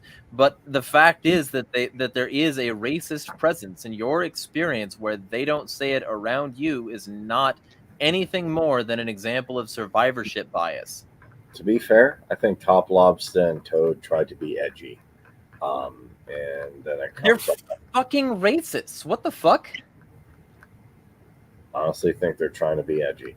Sometimes they're fucking racists. Okay. Well, one thing I've noticed is that on the fringes of libertarianism, you do have people that are within this American tradition of what I call know-nothingism, based on the know-nothing movement of what was called the know-nothing movement of the 19th century, which was an American chauvinist, Protestant, nativist type of movement, and that seems to be a deeply ingrained American tradition. There's like a large subculture of that. It's not necessarily the dominant culture, but there's a large subculture of that. But because libertarianism overlaps with this kind of petty bourgeois American culture in certain ways, you also see some of that kind of stuff being drawn into libertarianism as well. In fact, the paleo strategy that Rockwell and Murray Rothbard and guys like that developed back in the early 90s the idea was to try to tap into that a little bit and say, well, maybe we can bring those people into our camp. But I see that on the fringes of libertarianism all the time. It's kind of like these libertarian nationalists is what I call them. So I wouldn't put much faith in any of that. I don't care, like, even if somehow by miracles the people who are being pretty exclusively racist aren't racist, if the people being pretty exclusively bigoted toward LGBT people aren't fucking bigoted toward LGBT people, that's not something that should represent the Libertarian Party, but for a lot of people it fucking does, because people like Jeremy Kauffman ran the biggest Libertarian Party accounts and shit like that. But if they're not, then they should shut the fuck up about this. And they should stop trying this edgy bullshit, because I agree. It just means that they're doing lying garbage against like minorities, and that is not libertarian. That is statist. And so these people, I don't care if they are just trying to be edgy by being racist. They're being racist, and I don't buy that. I don't personally know. My internet wants me dead. I don't buy that for a fucking second. I don't think that they are being edgy. It's the CIA, Jeremy. They're hitting you right now. Yeah. I don't believe that they actually are just being edgy and don't actually believe this. I don't believe that for a fucking second, because their beliefs are consistent and because they support people whose beliefs are also consistent in this regard. They support each other. It's boys supporting boys. It's that shit. It's a fucking personality and cargo cult. And that's what's running a lot of these libertarian circles, is we like our guys, and even when they do wrong shit, we will defend them, because we like our guys and we don't like you. I don't care if the reason that they're doing that is because they're being edgy or because they actually authentically believe the racist, sexist, anti-LGBT, bigoted, fascist, nonsense, garbage lies that they're spreading.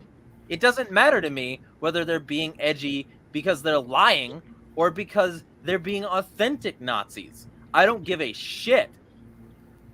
Okay. So every circle I've been in, every political party, everything I've done, you pick it, you know, I've never been part of the Democrat or Republican Party, but I've seen horrible things coming out of there. I can elaborate on that. Also, Mad Liberty has its problems. I'm sure, like Sky goes off in EXE, so I don't. So there are people who are problematic.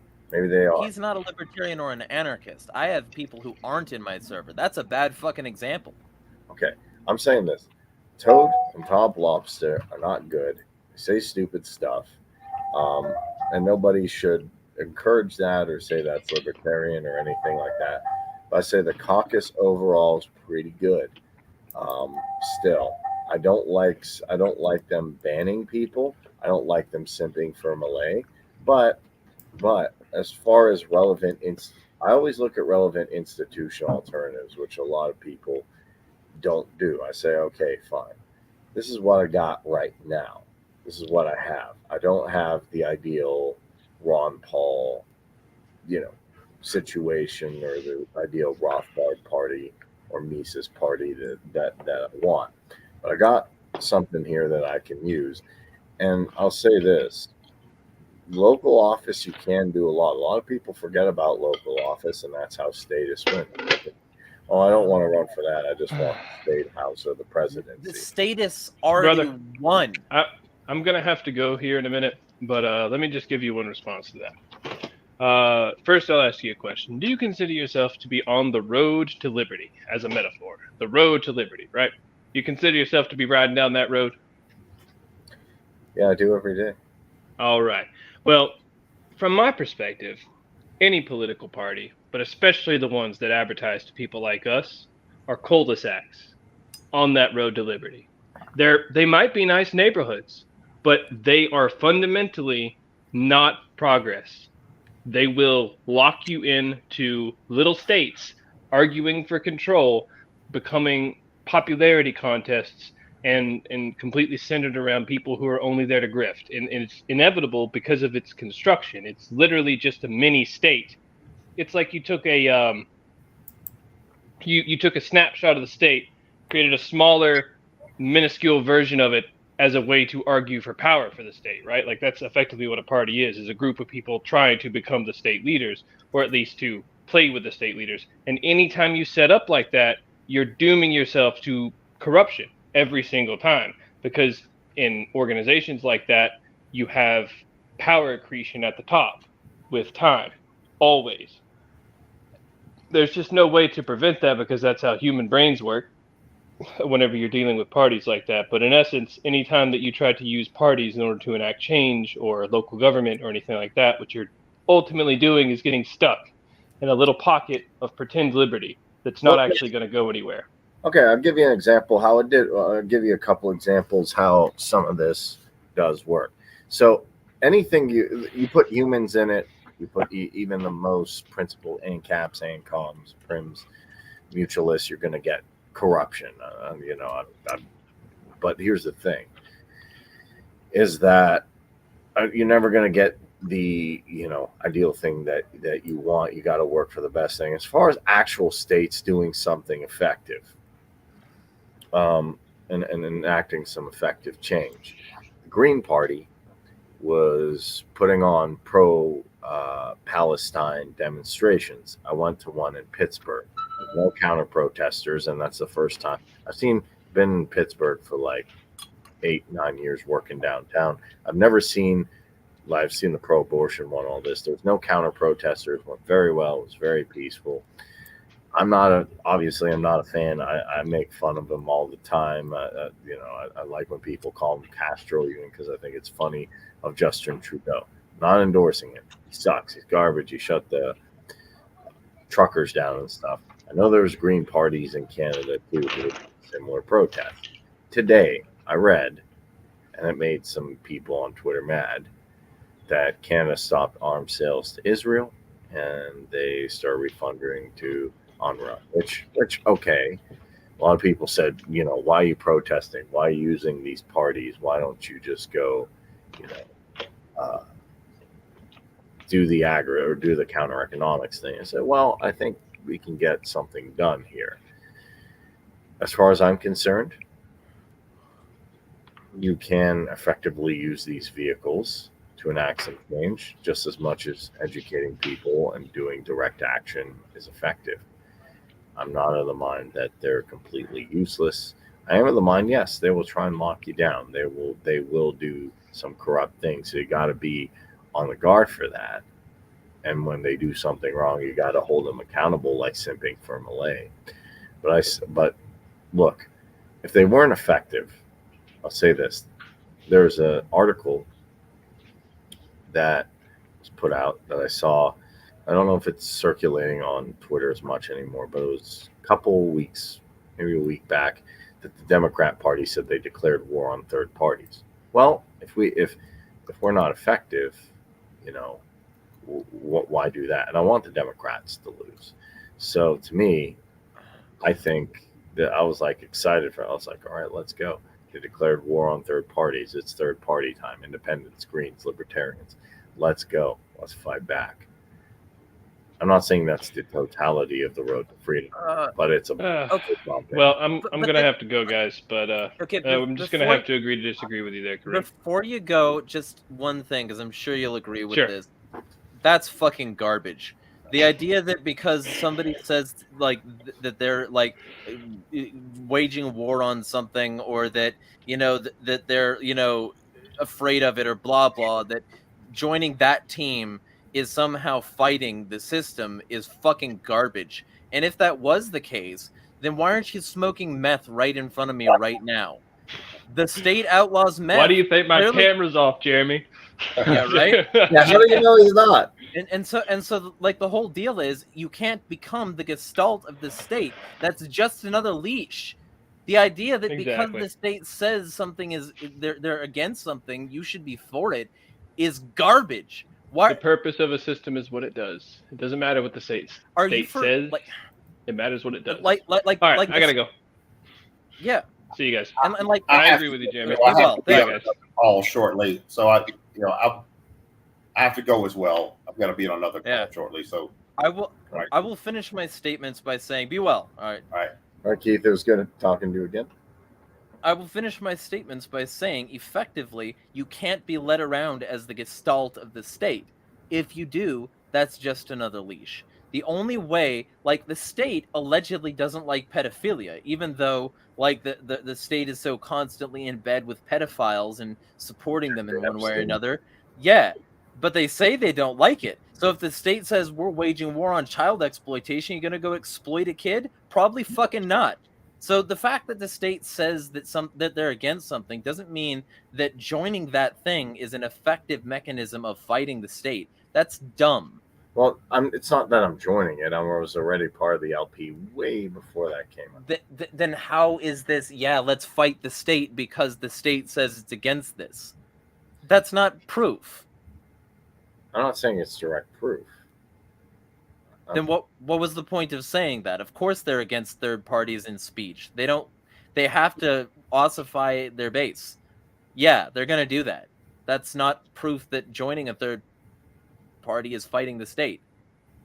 If you join, in my opinion, the Libertarians and the Greens, they are effectively fighting the state. When they're not saying that the Jews controlled the slave boats. Okay. No party candidate. Rectenwald's not saying that. Joshua Smith is not saying that. Jill Stein's not. Cornel West is not saying that. Toad is a party candidate.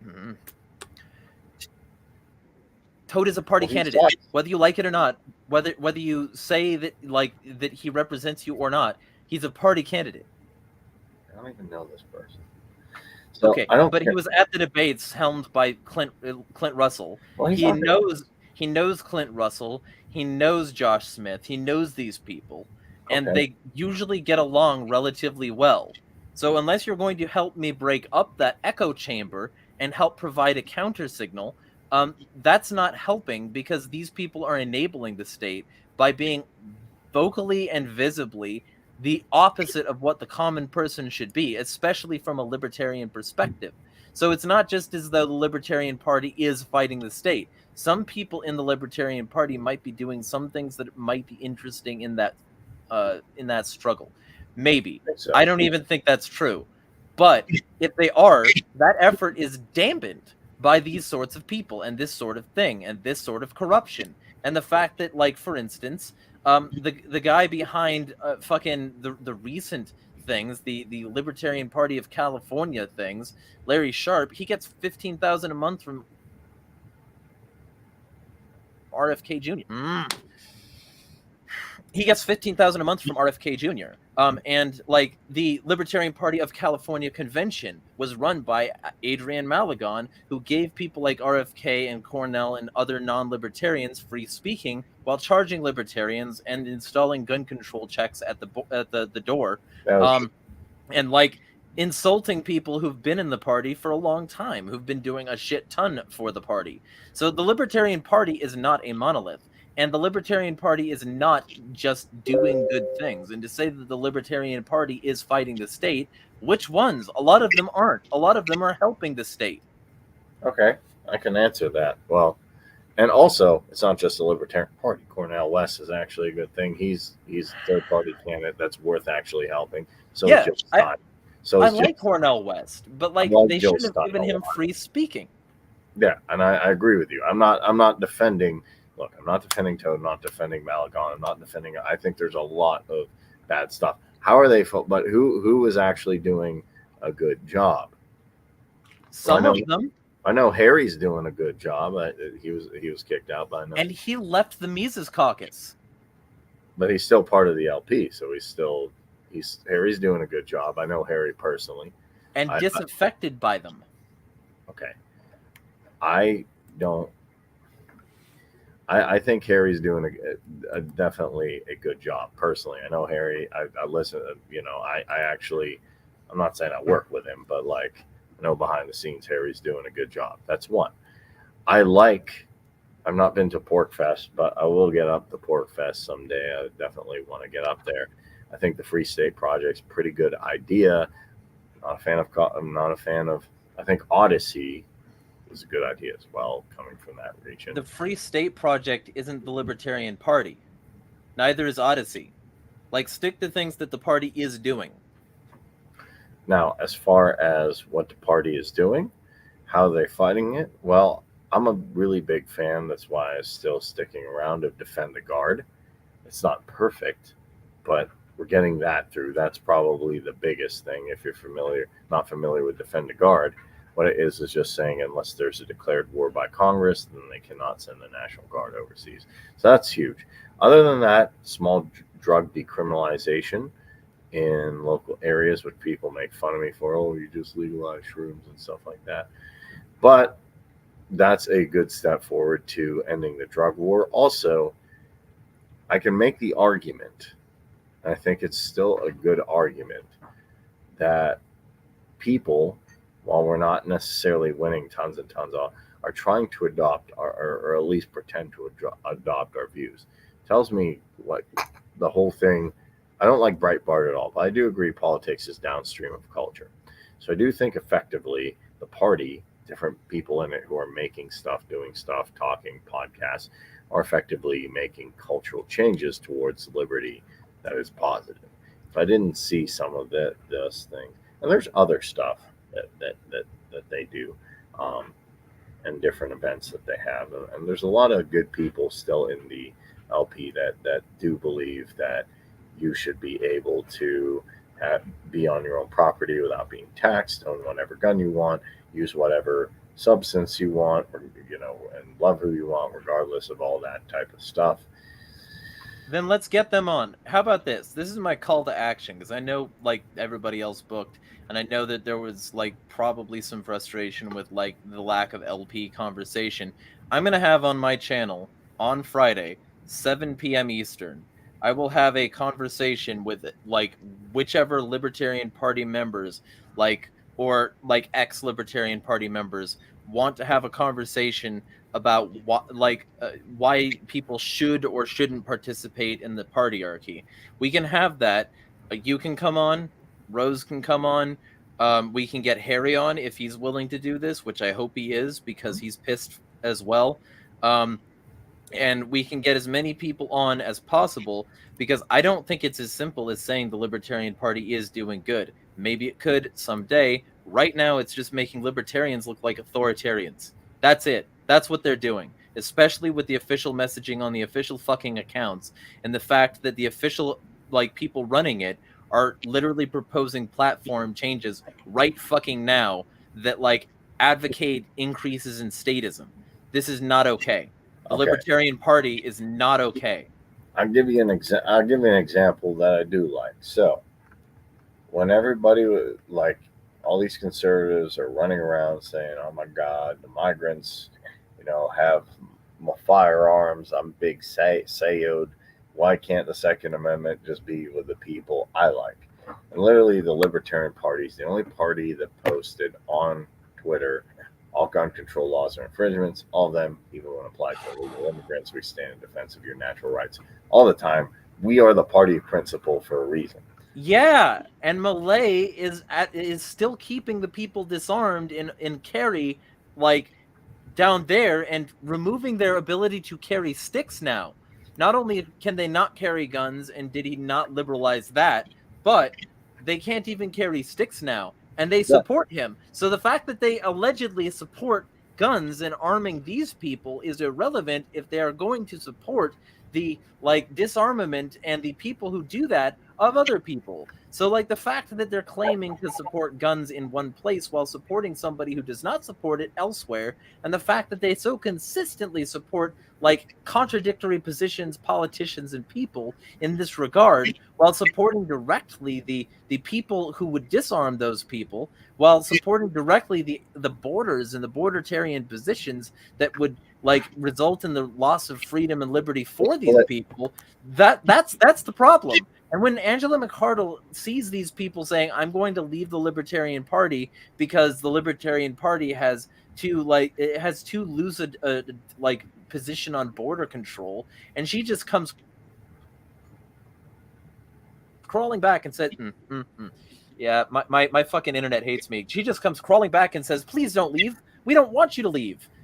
That is compromise. That is the reason the Libertarian Party is not a serious party, because they are not willing to stick to these principles and then tell the people who don't like them to fuck off. That's principle.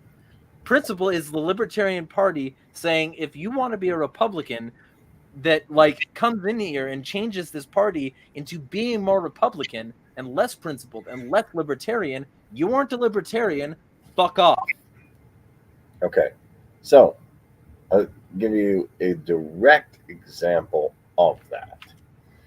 First of all, I'm okay with some people in the LPMC having disagreements with with borders or having a different concept of immigration than I do. I agree with Ron Paul. Anything that keeps them out keeps you in. So I agree with that. And I don't even look at it as that issue. But, I'm sure you saw the whole thing where Dave Smith would say military on the border. And then me and Jack Lloyd said, that's an unprincipled response. You're trying to use the state. And hey, if you want to be, and we even said there were people who said specifically, and Jack said that I'm okay with Democrats, becoming more liberty-minded or Republicans do. I'm not okay with libertarians becoming more statist. So there were people who called Dave and Clint out for the bordertarian response. Now you can say, okay, well, that's ineffective, and that's, why are these people still here? It's not like we can necessarily throw somebody out. I don't necessarily agree with Angela saying you have to, please don't stay, but it depends on the situation. You don't need to officially throw them out. If Angela McArdle, the chair of the Libertarian Party, or anybody high up in it, told these people to fuck off, they would have done it voluntarily. I'm not going to necessarily tell people to F off if they say they're closed borders, but I just debate them. That's the thing. That's the good thing you can do with platform. She didn't, because she's not. She's not an opponent of their position. She likes them. She likes the right wing. She's a right winger. I've seen Karen Ann Harlos and Angela have some pretty left-wing positions, so I would not call them right-wing. And I've seen Angela try to undermine Karen Ann Harlos. I haven't really seen that. Okay, then you should see it. And you should talk to the folks in my server who literally have document dumps that you should be reading. I mean, at the end of the day, I will tell you this. I'm okay with opposing viewpoints. I have my own viewpoints. If something is drastically unlibertarian, then yes, you should kick them out. Or if somebody's doing something I don't like. Now, I'm not going to say, oh, well, all the Malay people have to leave. I just oppose Malay. I just oppose because Malay is, in my opinion, a globalist bankster who's getting loans from the IMF, who's cutting up to all the vassal states of America, and in addition, who is, disarming people, continuing the drug war.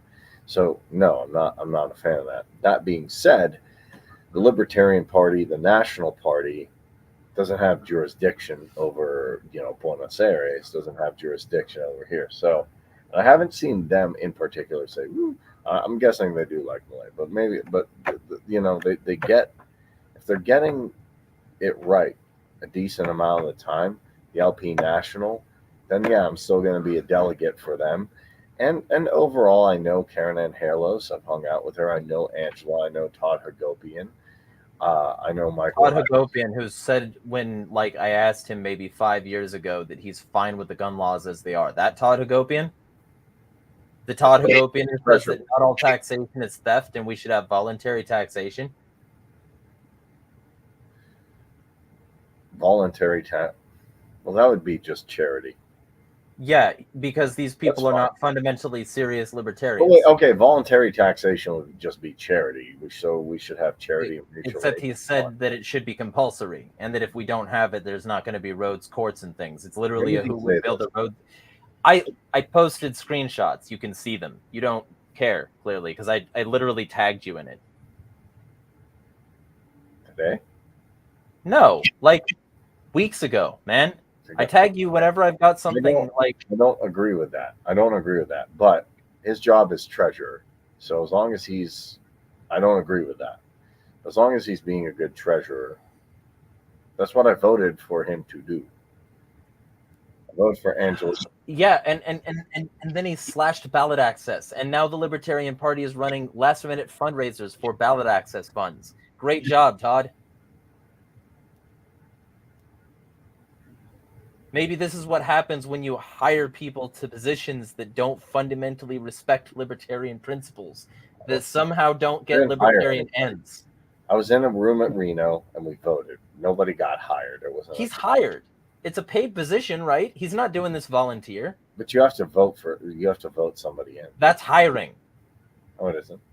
Yes, it is. It's hiring. It's deciding that somebody deserves a paycheck for doing what they do, and then electing them to that position so that they can get. When you say that somebody who you help fundraise for the party should get that money, you are putting your stamp of approval on their job application. You are part of the people hiring them. Election is a form of hiring, kind of. It's always. Unless it's a volunteer position, he's hired. Y'all hired him. The school board does not pay. City council does not pay. And yes, there are positions that pay. The fundamental difference is somebody's acting as a representative of values. We're hiring. They're doing a specific job for you. A bad representative. Okay. You can say he's a bad representative. I did. And I will about a lot of these people. Overall, I've talked to these people. The leadership, Eric Rodsep, Joshua Smith, Todd Hagopian, Karen Ann Harlos, Michael Heiss, Angela McArdle. I don't agree with them on everything, but I think the leadership is decent. Smith left the leadership because they wouldn't remove an anti-war or a pro-war person from an anti-war rally or a twice convicted child predator. But he left, but he did leave, so we got that done. We actually got Hey, libertarian. He left because it sucks. He left because he could not have his principles and be in a position of authority in a party that fundamentally undermines it. All right. So let's say this. I mean, I can definitely write more articles in Anarchy. I can, once I get more money, help with the channel. But then let's say I got up and said, okay, LPMC is not workable. And granted, I don't like them banning a bunch of people. Let's say I say that. Yeah, those bitch-ass little motherfucking cucks blocked me on Twitter. They banned me from the Facebook group because they couldn't take criticism, and they literally isolate an echo chamber anybody who believes that Malay is not the second coming of fucking Christ. And by the way, I mean coming. They jizz when they think about him. I don't. I like Rick Falcone, and there are people who, I think ANCAP Air is not a fan either. So there you go. Great. Let's get them all on that stream on Friday, and we can talk is about ANCAP Air Mises. I don't know, but let's get them all on that stream on Friday and really lay into this subject, because the LP is not L. That's the problem. There are good ANCAP man and ANCAP stands there. Barely. They just not in power. Not in power. And look, I think the whole simping for Malay and RFK was a terrible idea, and has caused a lot of problem, along with people, getting vicious over the border debate. That being said, what about simping for Vivek and Trump? What about Trump? They literally had people in libertarian official positions of power trying to help Trump get back on the ballot. Angela was one of them. I don't agree with that. Okay, then maybe we should understand that these people are compromised. Okay. I'll give you an example. Like Tara DeSisto and Nicholas Sarwark were worse. They were donating money to ACT. I know I'm using the Zionist argument now. But here's the thing. The last libertarian guy I saw this were donating to ACT Blue. Donating money to ACT. The other guys were bad. I complained about the other guys. Now I'm complaining about these guys, and you're saying the other guys were bad. Yeah, the other guys are bad. These guys are bad too. Okay. I had one person. Okay. If we're going to talk about simping for bad people, I had one or two people simp for Trump that I've seen in LPMC. One person simped for Putin, who I brought in, and I said, like, Max, I don't like Putin at all. I had one person, and I had a handful of people simp for RFK, and a handful of people simp, or actually a good amount of people simp for RFK. The person I saw who was liking Vivek was Joshua Smith's campaign manager, but Vivek's gone. And a bunch of other people in his replies. And Clint liked Vivek. Now, here's the thing. Yes. I'm not going to lose my mind, or I'm not going to fight somebody if they potentially like someone who is... No, potentially. Just say like. Yeah, if they like someone who I don't agree with. Like, I like Spike Cohen, but you don't like Spike Cohen. So what level of agreement do they have to have with somebody? What level of disagreement can you have with that somebody before you say, if you like this person, fuck off? Let's be real fucking clear here. Milei likes both Zelensky and Netanyahu. He is a Zionist and a Ukraine guy. So these people, by extension, support Ukraine and Israel because they support Milei. You're saying that if somebody likes Milei, that's not a deal breaker, but you also say that supporting Ukraine and Israel is a deal breaker. You said that on other streams, so Which the fuck is it? Okay, so supporting, if you just like, oh, I just like Milei, and you say, okay, whatever, I like it, his economic policies, or share the Viva, Libertad Carajo stuff. I don't agree with that. I like the way Barack Obama talked. He seems personable. I'm a libertarian. To be fair, if we're going to use this argument, yeah, Barack Obama, in and of his communication, was not that bad. Oh man, I was making a sarcastic remark. But here's the thing, you can't be a libertarian Obama simp. But I don't simp for Obama. Here's the issue. People can, in fact, disagree with me on Malay and still be there. But if somebody's actively supporting, like if someone said, let's send money or let's actively, engage in war to help Malay Ukraine. Gave Ukraine 2 helicopters. Yes, I don't like that. Look, here's the thing. Right before Nicholas Sarwark was removed, one of his big thing is we need to have a discussion about how the Libertarian Party should be, on the side of Ukraine, or how we should support Ukraine, or how, he criticized Ron Paul for being against NATO. So I was like, this guy has got to go. Now, if somebody else who likes something that I disagree with, then I'm willing to say, okay.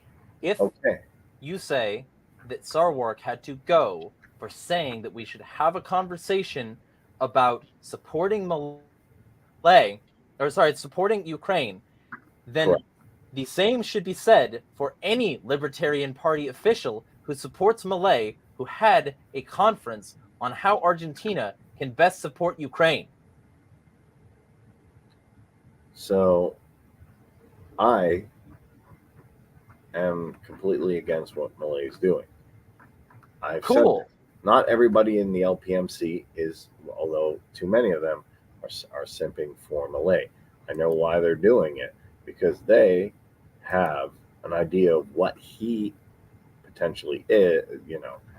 I think a lot of people, because they're liars and cultists and evil fascist pieces of shit who ban people for criticizing him after also scrubbing any criticism of him from their ranks. That's reality. That's not okay. It's not libertarian. It's supporting a foreign neoliberal ghoul, a fascist who is running his country like a dictatorship and supporting foreign dictatorships, one of whom is replete with Nazis and one of whom is participating in genocide. That's not libertarianism, and it's not even different to the duopoly. So if these people support that shit, they're not libertarian, and they're not different to the duopoly. Okay. So let me give you an easier. How about this? Let me give you an example that's not about Malay, because honestly, I agree with Keith. Kind of, Malay ain't gonna be all that. I think a lot of people wake up and say, "Oh, he's taking out loans. He's doing all this bad stuff." I think people wake up. Let me give you. The time is now. He's taking out the loans now. He's talking to the IMF. I know. I am trying to wake people up and yell people. Let me give you a simpler example. Let's break this down. Tell me what I should do. So I'm friends with Dan. You know who Daniel McAdams is because you were on the Ron Paul thing. Me and Daniel McAdams has been calling out Malay as well. Mm-hmm. Calling out Malay, the IMF. He's been good on Gaza. He's been good on Ukraine. Him and Ron Paul have been pretty good on almost, And notice how neither of them are in the Mises Caucus. I wonder why that is, if it's so fucking approachable to these people. Okay, forget the Mises Caucus right now. Cool. Okay, so no Mises Caucus. Let me get this example out there. So okay, as long as we're not talking about these bitch cucks who banned everybody who disagreed with them. I'm not a fan of banning anybody unless they actually threaten you. Anyway, so let's get your input here. And I'll explain, and if you don't know who this person is, I'll explain who this person is. I know about the Ron Paul. So you know Daniel McAdams, you know this. He's been good on Malay. He's been good on Gaza. He's been good on every single... Not every single. There are some things I disagree with him on, but he's relatively okay. Daniel McAdams is pretty spot on. I mean, to work with Ron Paul, you got to be pretty good. So he and his, because I was watching him. You remember Kyle, who was on? Kyle had him on. So I popped on his Twitter and said, "Man, Kyle, that's awesome to have Daniel McAdams. I'd kill to have that. Like, great job." So I looked. Now his tweet right above that, and look, I love Daniel McAdams. Daniel, if you're watching this, amazing job, Vanessa Beeley, everything. So he said, like, well-deserved award. Professor Laguto got it. I don't know who that is. He's a Polish professor. But to the right of him is a guy named Viktor Orban. Viktor Orban, I think you would categorize. He's a fascist. As a fascist, because here's the thing. To me, left-wing authoritarians push on the state, and then right-wing authoritarians push on, like, traditional values. So Viktor Orban is anti-LGBTQ, pro, all these things. Basically, he's probably as more. Basically, he'd probably be like Malay. Is Kyle an Orbanite? Orbanite? Yeah, an Orban supporter. They call them Orbanites. Orbanites. I've not heard that word. No, but okay. Awesome. So Kyle's good. Is Daniel an Orbanite? I don't think he's an Orbanite, but cool. Okay. Also good. He has one tweet where he said, "Congratulations to a like you're saying, like by proxy, if somebody supports Malay and Malay supports this." Okay, Daniel. And if I saw a whole lot of Daniel McAdams tweets supporting Orban, I'd drop him like a hot rock. Yeah, but I just see one. And cool. It's not supporting Orban, supporting a Polish guy next. Fine then. Saying have a Polish-Hungarian friendship. Poland also does not like. From my understanding, Poland does not like LGBTQ and all that type of stuff. Yeah, they don't. There's a huge problem with that, especially in Eastern Europe. So, should I still, from your perspective, if I'm being principled, is Daniel doing nothing but posting pro-Polish, pro-Hungarian sentiment? Is he doing nothing? Then it's one tweet. But a lot of people then are just one out of like. Then it's one. But a lot of LPMC guys are putting a couple, like one or two Malay things out there. Not the Libertarian Party. And if you post anything anti-Malay in their group, they will eventually ban you after they've already censored all of your anti-Malay stuff. Which means that they aren't just saying we take a neutral stance, and if he does something good, awesome. And if he doesn't, criticize him. They're saying only talk about the good shit, because the new Libertarian Party National will only accept support. That is not libertarianism. That's when you can categorically denounce the people who run the accounts. That's when you can officially categorically denounce the people who run the social media groups. That's when you can officially categorically denounce anybody who supports these decisions. Because when they are doing this, they are ossifying and mandating support for a foreign ruler. That's not American libertarianism. That's simping for the globalist neoliberal order, which Malay is a puppet of, a vassal of, which is why he's supporting Ukraine, Israel, Yellen, all of these people, getting loans from the IMF, dollarizing, and turning his country into a nice little prison colony where, like, maybe if you play ball with the foreign investors, you can get what you want. Correct. That's all correct. So, yeah, like, if the Libertarian Party was occasionally supportive of something good he did, and then like viciously critical of him when he did something that they would call out here if Biden did it, great. They're not doing that. Honestly, though, I think they shouldn't have positions on foreign matters because clearly they fucking suck at it, especially when the Russian Libertarian Party calls them out on bitch phrasing, claiming that, fucking, like, Putin's opponent, somehow Navalny, just did illegal things, and that's why he died in jail, doing this whole, like the same shit that cop suckers do when a cop shoots somebody, and the media says, oh, he just died after that. Oh, shucks, I wonder how that fucking happened. So maybe if the Russian Libertarian Party can accurately call out the American Libertarian Party for being anti-libertarian, maybe the Libertarian Party should shut the fuck up about foreign policy until they get better people running the account who are more familiar with how things actually are. I can agree on some level to that, like that they need to wake up on Malay. Now, I can't tell people, well, don't tweet about or don't talk about foreign policy. That's the only issue. Sure. And I'm not saying that. I'm saying if they are going to do it, they should be the party of principle and speak with principle against Milei, because he is an example of fake libertarianism. Correct. He is. And that's just one of many examples. Malay's a neoliberal. They need to catch on to that, because to me, he's no different. But as Keith said, I kind of dropped it because he's like, these guys are a dime a dozen, which actually I have now that I'm like, oh wait, Malay's kind of an anomaly. Who calls them? And I'm like, wait, no, you had Bolsonaro, you had Pinochet, you had this guy, you had that. Dudes in Chile and all this stuff. So, which is why people should read Naomi Klein's shock doctrine if they're going to talk about, like, especially Latin American, but also globalist politics. If they don't, they should shut the fuck up. So to me, I think people are going to wake up to it. I have faith that they will wake up to it. My biggest issue is, though, people get stuck in a trap, just like the Trumpsters did. Now, luckily, the LPMC did. But Trump, oh, well, this is what we think of Trump, so this is what he is. No, no, you have to look at what he's doing. Same thing with Milei.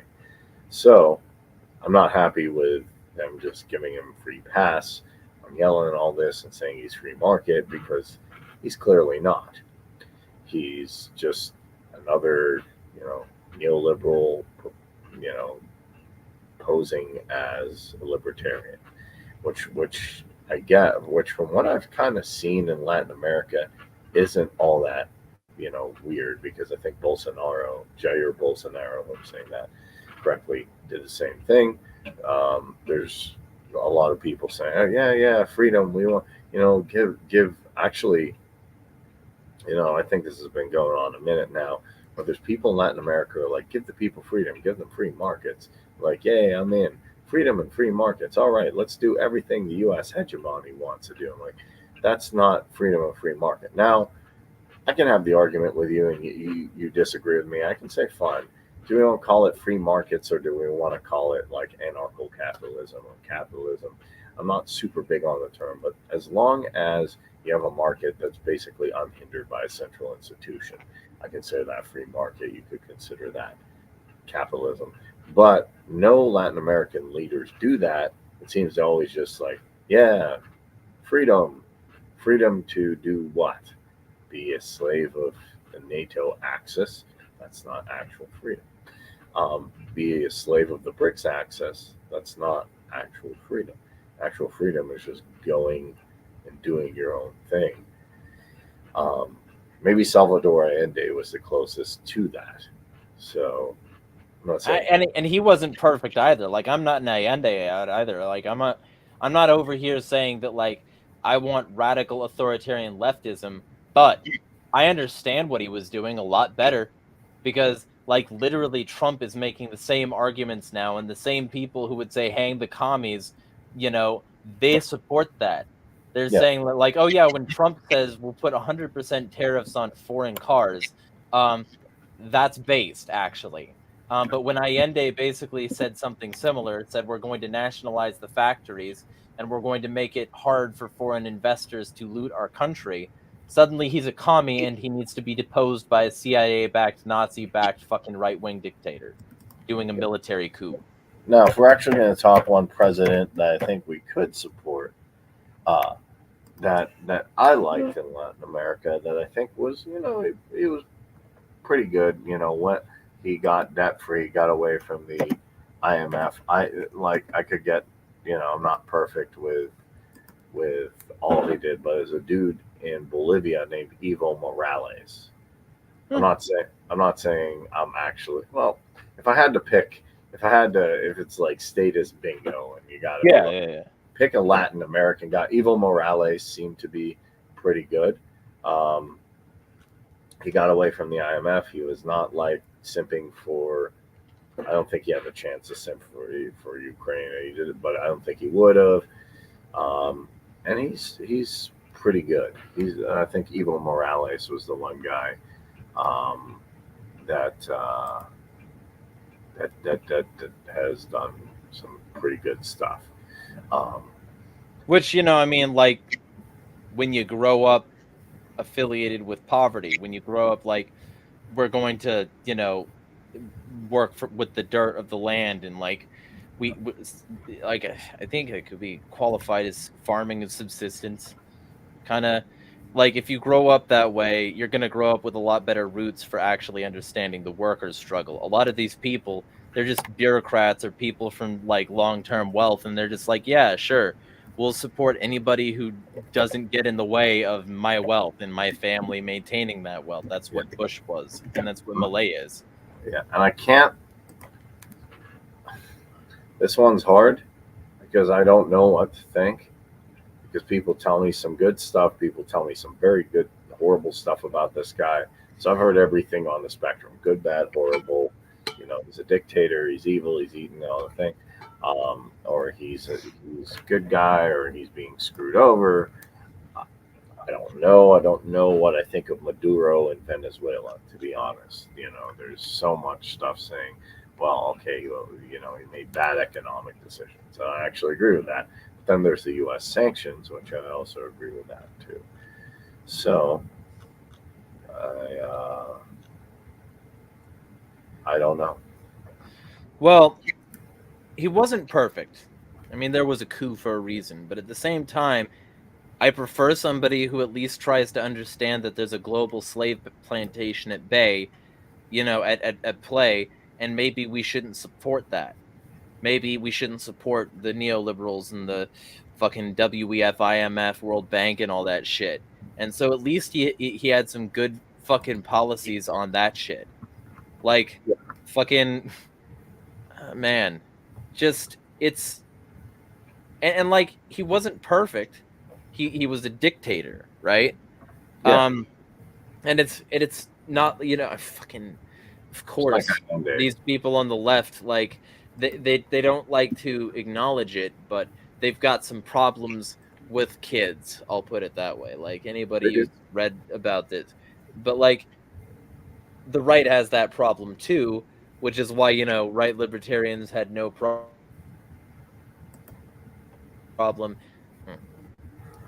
Which is why right libertarians have no problem supporting somebody like Thaddeus Russell, who Thaddeus and Scott Ritter and Steve Kirshner and all these people are in an incestuous, weird relationship of supporting bros in terms of adult-child sex. So I'm not saying any side is washed, any side is perfect.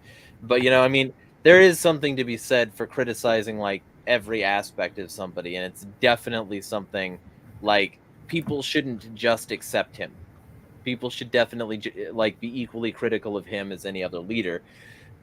But, like, so many of the people who would have problems with him would excuse it in other circles.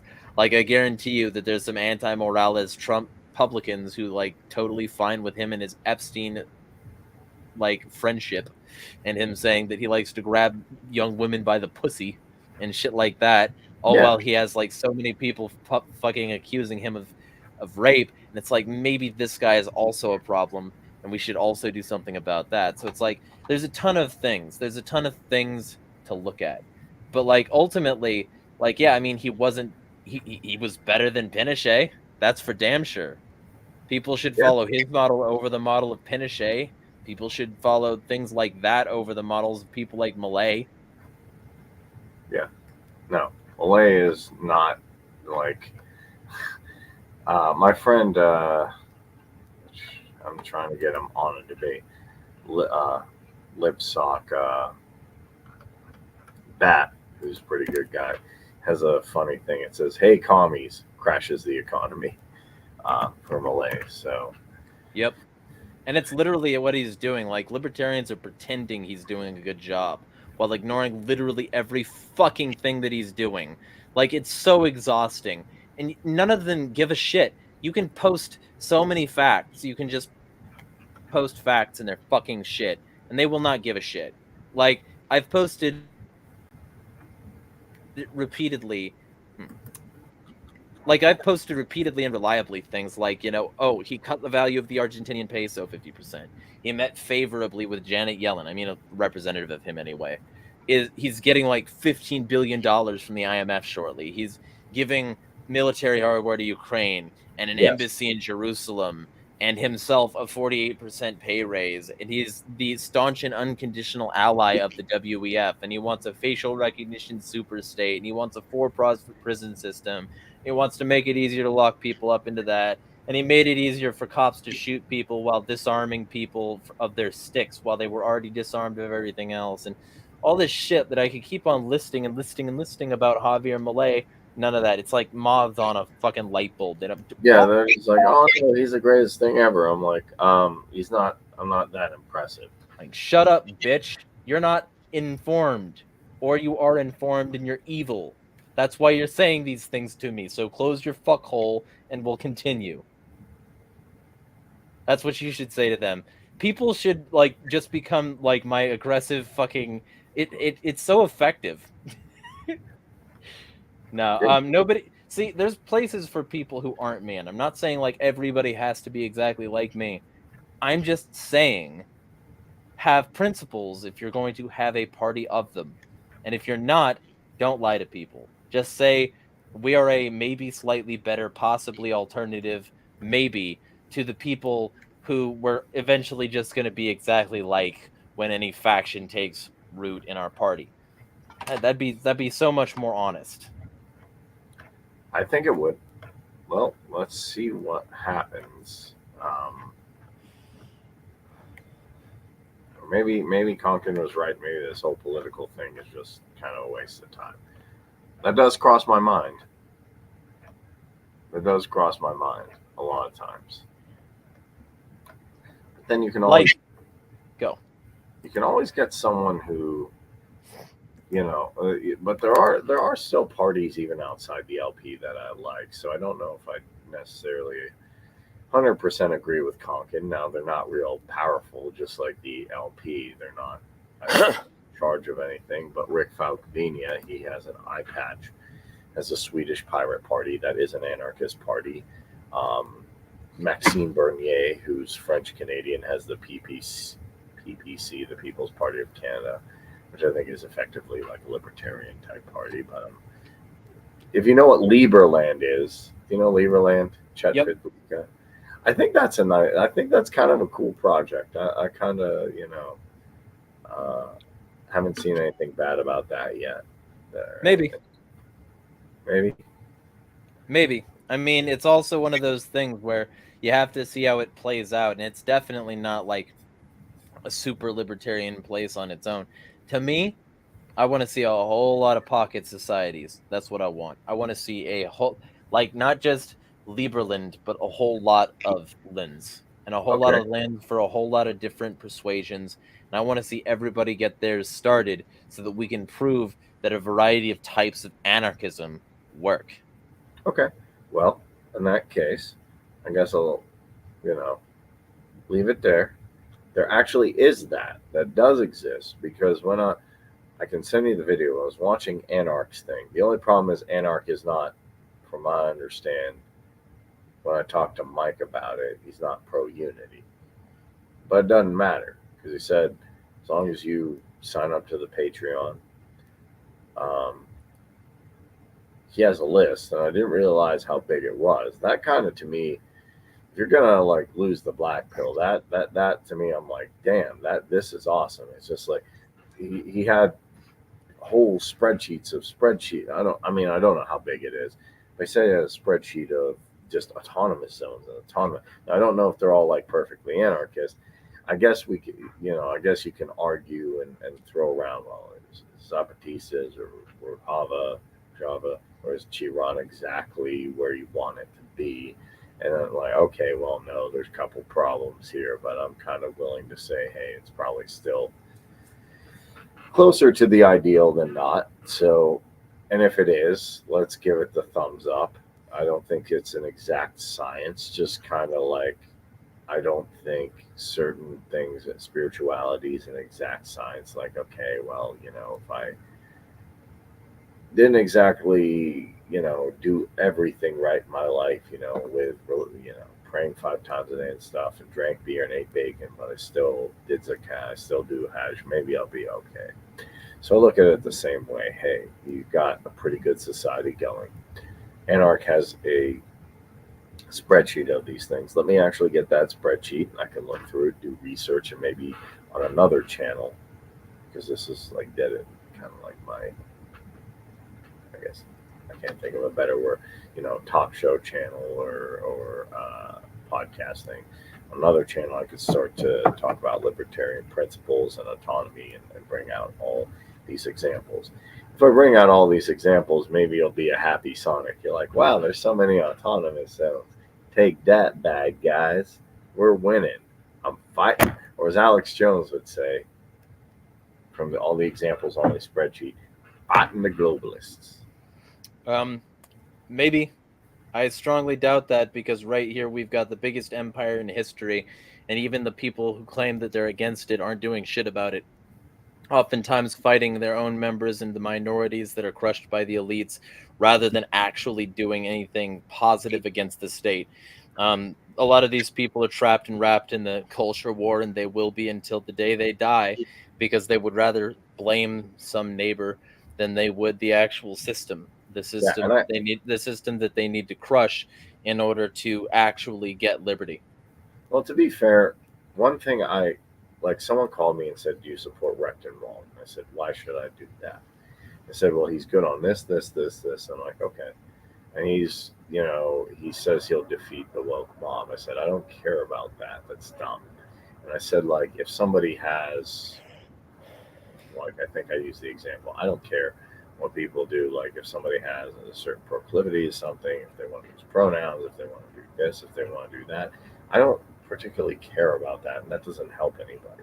We can fix inflation and war and things like that. That's something the president should take a look at. Some people are stuck to the culture war because that's all they have politically. Literally, if the whole woke thing went away, libs of TikTok would be gone, Matt Walsh would be gone, all these people, I think Michael Knowles would largely be gone, all these people will be gone. I think one day they will be gone. They'll be irrelevant. Why? Because they beat a dead horse and then the horse died, then they kept beating it, my wokes. And then there's people who see through this thing who are pretty prominent, like Daniel McAdams. Well, you say you're for the kids, you're so scared, and you're the drag queens and this, but you're making fun of people in Palestine who are starving. That doesn't seem very Christian or care about the kids. So these people are all fake. James Lindsay as well. I think people are going to find out that they're fake. What we can do is take a look at existing models that are working and bring awareness to that, and hopefully more people catch on to that. And yeah, I'll be the Stefan Molyneux of autonomous zones and libertarian societies. And I'll be the Nietzsche / Descartes / Diogenes / asshole, just throwing shit back fucking every single time, because I think until we get anti-system minded, till we get that philosophical grounding, nobody's going to do shit against the system. I think we need to get people woken up to the real reality, and that's going to involve these people eating a lot of crow. That's going to involve these people finally realizing that they've got the wrong enemies and that they've been pitted against each other. And I'm not just talking about the anti-wokes either. I'm talking about people everywhere. So many people they have become puppets of the system, and certain elements of the system have been designed to make them think that their particular puppetry is the kind that's going to liberate them. People need to get that hand. People need to get that hand out of their ass, and they need to realize that they've been controlled. And that's going to be a bitter pill to swallow for a lot of these people. And a lot of them are just going to be like Cypher, taking a piece of that steak and saying, "Isn't this so juicy in my mind? I know it's fake, and I don't give a shit." So many of these people are just going to be like that. They're going to look at, the best fucking arguments in the world, and they're still going to shit on them. So, I've got to find the people who aren't doing that. The people who are genuinely interested in upward movement, in getting that liberty. Correct. I got to find those people and then show them, to the best of my ability, and also accept from them the best of their ability, all of the connection points to the control system. That's what's going to liberate us. It was conversation, humility, reason, acceptance of fault, acceptance of failure, trying to move forward, and trying to improve ourselves as a conscious, collected unit of people who are sick of this shit and ready to do something about it. Correct. Also, I think I talked with Anna Pacentia from Connector about this, and he made a very good point. He said, Democrats can organize so well because they play on emotion. Now, the problem, I think the biggest problem in the Libertarian Party is not simping for Malay. It is not the border issue. It is this. And I have a problem. Sometimes we're doing research. We're citing a bunch of articles. We're doing a bunch of who's your favorite, Austrian economic theories. And some dude who's just like a regular janitor or whatever, people have been on calls and I said, what is your favorite Austrian economist? That's not a bad question for someone like me. I'll go all day and answer. But the problem, I think, is your average Joe might not be too privy to that. So we need some emotion. Well, when I bring up the best writer semantically that I found in anarchism is Errico Malatesta. It's time to use some of the knowledge of Austrian economics for free markets, which is fine. But emotions are fine, but we need proof. Their emotions will not be able to work for them if we don't prove it to them. Because if we're trying to use emotionalism to get them to accept ideologies, first off, Austrian economics has flaws too. And then second off, if we're trying to get emotions to circumvent their senses, A, that's pretty much unethical, and B, we need to at least be sure that they have a concrete example that we are doing to look at. Otherwise, it's just demagoguery. Okay. It's nothing more. So we need to actually, if you want to talk people in that, sort of camp, we need to do some deeds before we have any propaganda. And the general vibe should be doing it, not talking about it, not trying to get people to read Rothbard by pulling at their heartstrings. We need to do it. Fuck theory. Practice it. Prove you know theory and actually put it into practical application so that then people will say, this looks better. I like the way these people think and what they're doing. And I'm going to go with them, even though it might be a risk, because I think that risk is worth it, because their society looks better than the one we have now that has fucking destroyed me. I agree with that. So let's actually do it. We got the Malatesta quotes, which are extremely good, and then we can get the actual proof, and then we can put it into practice. So that'll be my praxis, my magnum opus together. All right, that's all I got. Thank you for stopping by, guys. We had an awesome panel with Rose, my Appalachian and anarchist friend William, Insanity is Free, and of course Keith Preston from Attack the System. And you can find me, the Essential Libertarians, and Kareem6633 on Twitter.